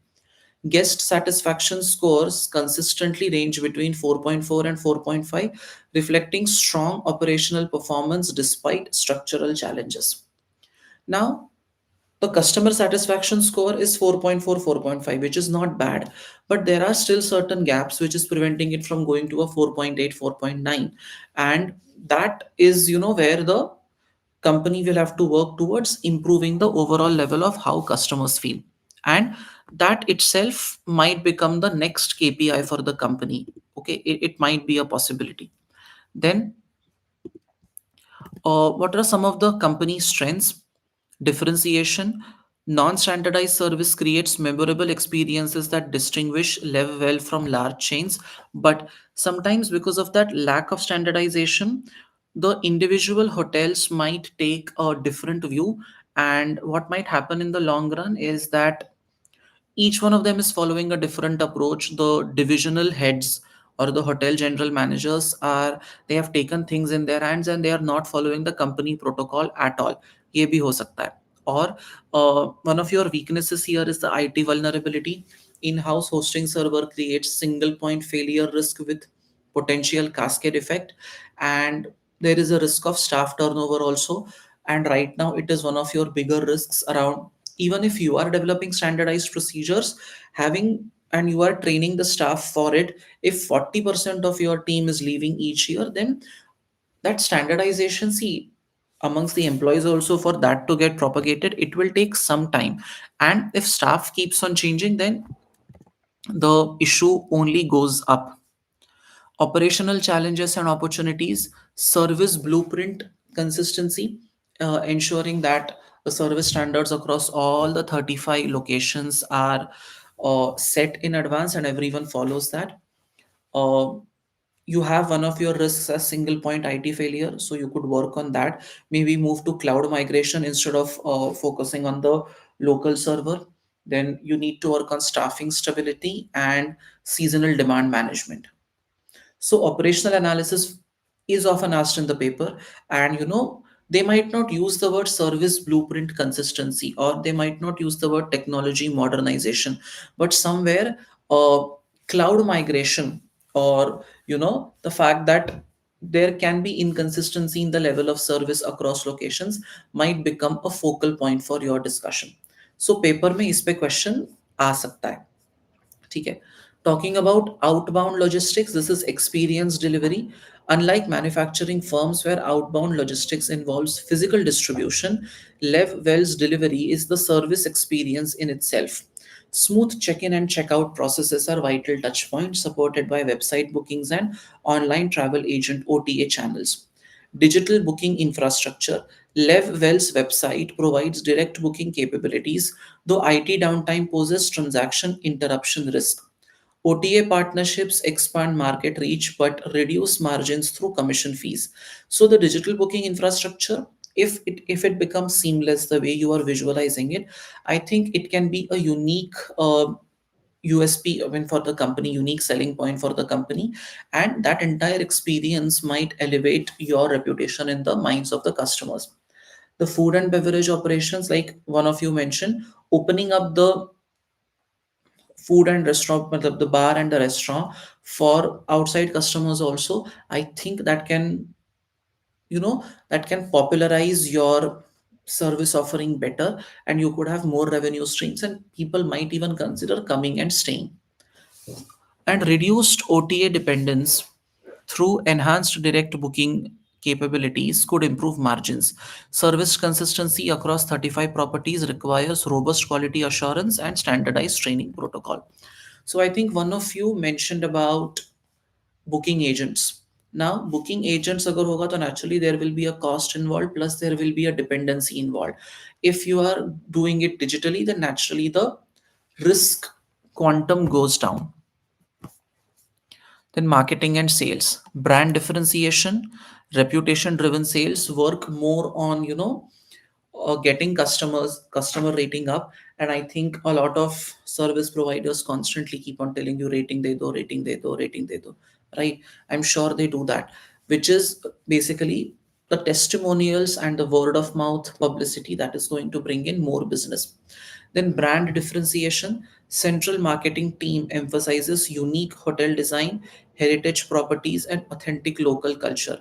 Strong brand identity in rural and coastal segments. Okay. Uh, this is something, that, see, right now you have a unique proposition. You have retained the local flavor. I think you can continue to focus on that instead of having See, standardization can be in terms of delivery of certain processes ki, welcome ऐसे करना है, digital approach रखना है. But when it comes to positioning yourself as unique, uh, you know what should I say, unique torch bearers of that local culture and all of that, then I think that can be an approach which differentiates you from the others around you. And one of the better things that you could have done is you have given the managers the capability to do up to 25% discounts to fill the rooms, and that flexibility element also will help you to maintain. See, it might erode margins, but at least it can help you to maintain the revenue and keep the vehicle running. Post sales support and guest relations, the hotel staff that handles complaints, service quality, they will appear as a critical item in the risk register. Why? Because if the post sales service is poor, customers check in, you do a seamless digital check in, but after that, if the service quality is not up to the mark, then naturally it will affect the customer experience. And these days with the online review platforms and potentially damaging, that can have an impact on the reputation, and once that reputation is lost, then I don't think it can be gained. Talking about firm infra and governance, the board composition right now, it is a 10-person board with balanced representation of NEDs. The listed company status demands rigorous governance standards, stock market regulations, and other things will have a role. You have an internal audit function which provides independent assurance on processes, and you have four committees to oversee critical functions: audit, nomination, risk, and remuneration. And you also have institutional investors who will require high quality reporting. So this will ensure that the backbone of the company is strong. See, infrastructure is what the backbone of the company, right? And the board of directors, the internal audit function, and the committee structure will play a critical role. Human resource management, as expected, is a critical weakness. What are your core values? Care, service, responsibility, positivity. But I don't see that operating anywhere, because your annual staff turnover is high. There are 35 affected properties, while there are three strengths, that the value driven culture has created a supportive environment, and training programs exist for critical functions. But there is an industry wide skill shortage, there are potential gaps in career progression, and in the data that has been provided to us, we did not see any effort at customer retention or any information also about about staff retention, and that might just prove as one of the weaknesses infused by a poor HR system. Then, technology and systems infrastructure vulnerability. So the hotel management system that you have in-house servers providing full control and customization capabilities. But see, you have everything on a local server, and if that server crashes, you are in for a lot of challenges, which is why shifting to a cloud-based system makes more sense. When it comes to cybersecurity, there is no mention of cybersecurity training or robust protection measures. And it will also be followed by challenges with respect to hosting it on the cloud. There are costs involved there as well, and right now there is a heavy investment that will be required, so you will have to consider all of these factors. You can expect questions on cybersecurity issues and creating a memo for the management. The IT infrastructure investment appraisal, I mean, some data might be given to you like we had in the ex marine question. Cost benefit analysis, NPV, वो सब भी दिया जा सकता है. And you could be asked to describe the migration process from the current system to the cloud, where Lewin's three-stage model and all of these things will come into play, or the disaster recovery plan and cybersecurity training. These will play a role. Procurement strategy and supplier management. See, right now, certain parts of the procurement, like linen ho gaya and all of that, the procurement happens at a central level, which means rates are negotiated centrally, which in a way is good for the company as it will get economies of scale and standardization. And they have also tried to get in touch with the local suppliers so that the flavor can be retained. Bulk purchasing will definitely lead to, I mean, will definitely help you in a lot of cost reduction. Okay, then In terms of value chain assessments, I think we have quite a few strengths and weaknesses. We did discuss these individually. Just have a look at them once.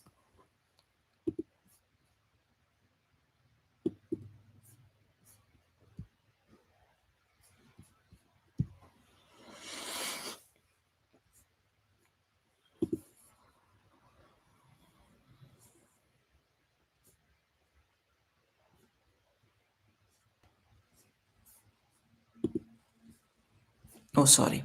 फिर से बंद हो गया. My bad.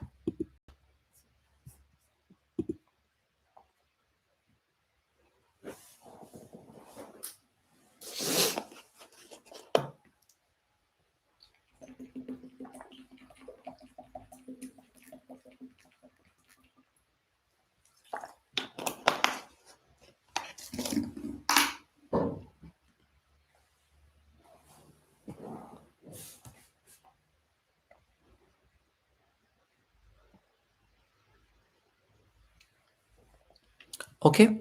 Let me know once you have finished in the chat box. I'll move.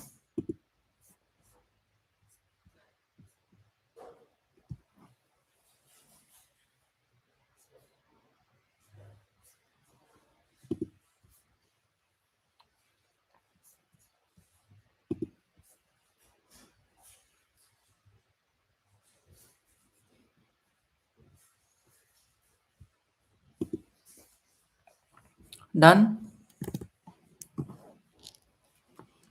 Okay.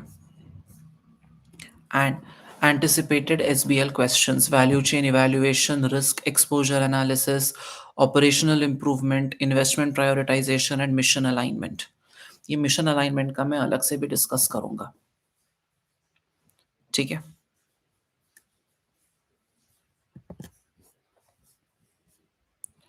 Strategic implications and next steps. Priority 1, technology investment.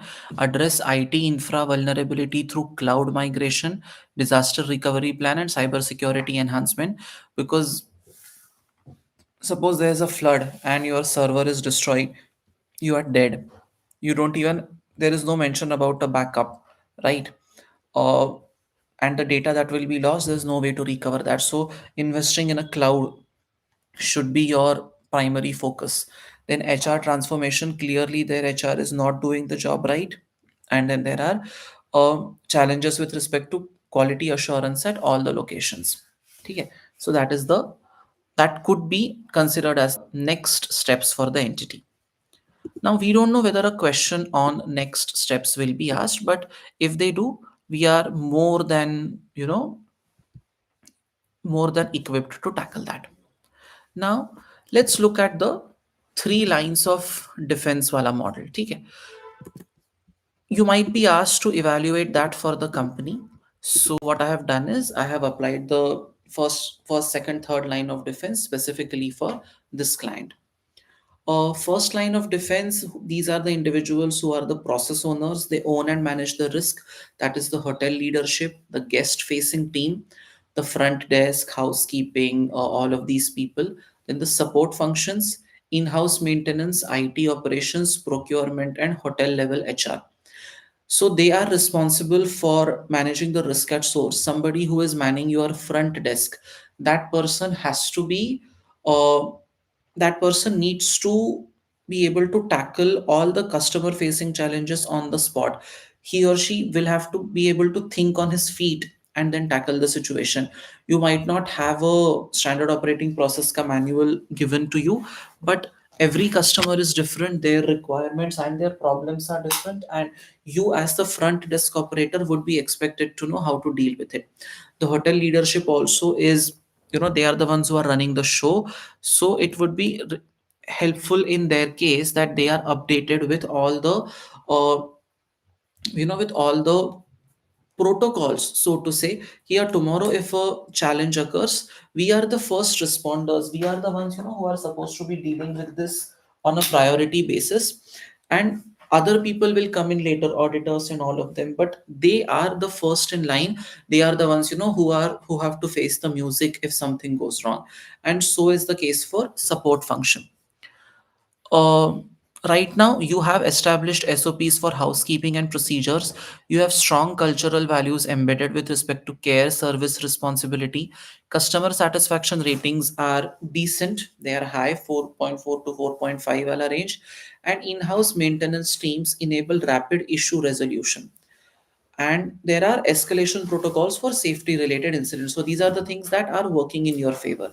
But some of the challenges, if I were to look at, the staff turnover is around 38 to 41%, which means you are not doing a good job. And the individuals who are at the forefront of having to carry the company legacy forward, that face is constantly changing. The service quality also varies significantly. Operational pressure can lead to procedural shortcuts, and limited cybersecurity expertise can create a problem for you. The second line of defense is special. See, these are people who often come in after the first line of responders have failed, or to make sure that the first line of responders are doing their job properly, they come second in line. Their job is oversight, direction, policies, and risk monitoring. So, your head office leadership team, the specialist functions like health and safety manager, IT governance, if the individual IT operator is not able to do his job, or the front desk operator does not know how to tackle a particular guest, then you will go to their respective heads or the specialist experts. And of course, the board oversight through risk committee, they will also pay attention to the key risk areas. Now, in case of these, again, you need standard policies and standards, and they need to do regular monitoring work. They need to review incident logs from the hotel. A customer complaint register should be checked on a regular basis to find out what is the turnaround time for customer complaints. They should see how many system outages or system downtime occurred, and for that, they might have to do checking and testing on a regular basis. So these are people, who you could say are people within the company, but who are monitoring the activities on a regular basis. Okay. Then, uh, with the second line of defense, I would say, because you have a dedicated risk committee separate from the audit committee, it will focus on identifying and tackling risks as they come. Then clear board level attention will have to be given to IT, reputation experts, and people risk.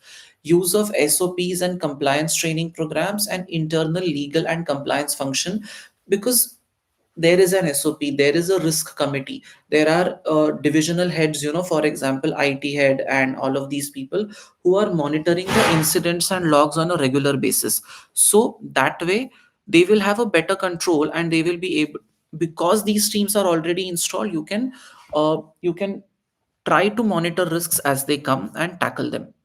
But potentially under resourced relative to 35 decentralized hotels, no evidence of robust IT governance framework.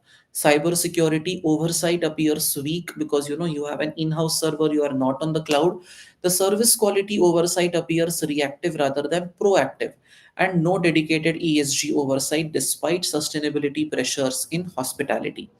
So, when you are, a question on sustainability need not necessarily be to develop a sustainability policy, but it could come somewhere else also. What are the critical gaps? And then you will have to think of the three lines of defense. The third line of defense is, of course, the independent assurance, which is provided through internal audit. Now, what does an internal auditor do? An internal auditor, primarily, he's an auditor of processes. He is not an auditor of financial statements. So he will try and verify whether it is happening on a whether that particular process is happening as laid down in the SOP, and if there are any lapses or there are any compliance issues with respect to processes, he is the one who is going to provide inputs of any gaps that have come into place. And the internal auditor is the one who will guide the team better in terms of uh, lapses before they are found out by a regulatory authority, or before they are found out by an external auditor.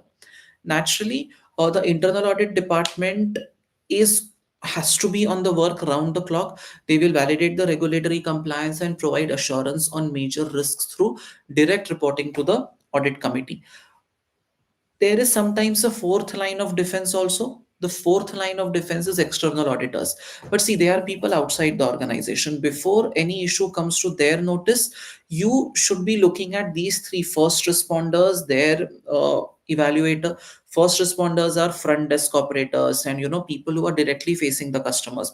Second level is those people who are reviewing the work performed by these people, and third level is basically the internal audit function, which will play a crucial role. Now, right now, internal audit areas requiring strengthening, specialist expertise. We don't have any evidence of any cybersecurity or IT auditors.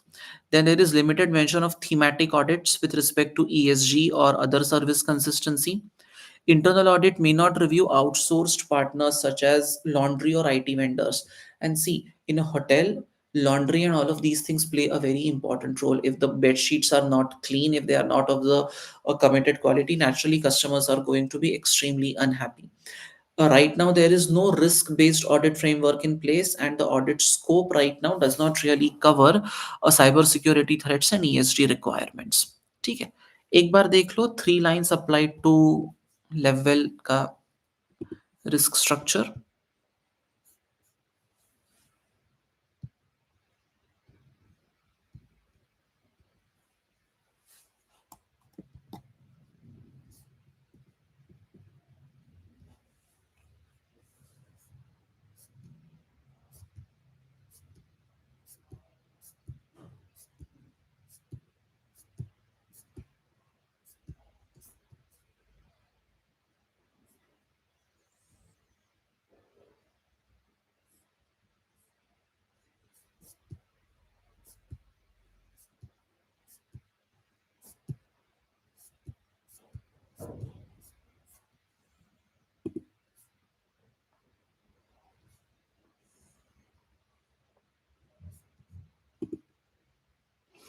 Tell me once you have finished, and then I will scroll.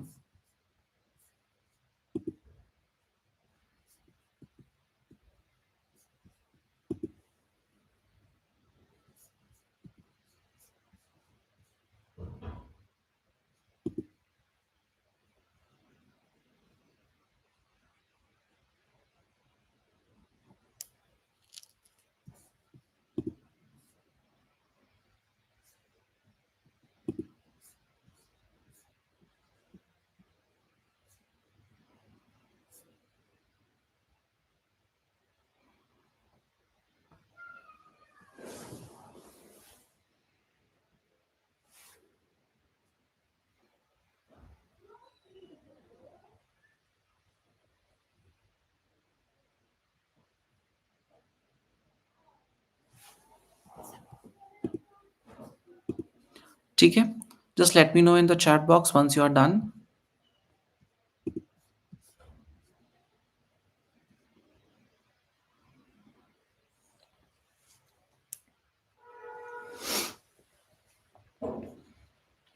ठीक है, now what strategic recommendations could you have for Levwell? Enhanced cyber governance, robust IT infra framework, then resource installment, strengthen second line resources to provide adequate oversight. Matlab, before it goes to the internal audit committee, you should have daily checks, daily checking of complaint log, daily checking of incident log, daily check of turnaround time, so that immediately the issues can be remediated. You don't have to wait for the end. And then expanded IA coverage. Implement risk based audit planning, recruit specialist IT auditors, and expand thematic reviews. These improvements will create a more resilient risk management framework, better protecting Levwell's reputation, operations, and strategic objectives. Basically, if they ever ask you, "Okay, how do you strengthen the current situation?" you could definitely talk about cyber secure, bettering your IT governance framework, bringing in more specialist operators, and then investing in the right kind of resources so that the monitoring and review mechanism is strengthened. And of course, expanding the coverage of internal audit. Okay. Now, I have a question for all of you. We have been at it for a good 4.5 hours. I'm still left with around 1 hour of content. So my question to you is, would you want to continue right now, or you are okay with a second session tomorrow for 1 hour? What would you prefer? Because there is still content left and I don't want to rush through it. So you let me know and we'll do that.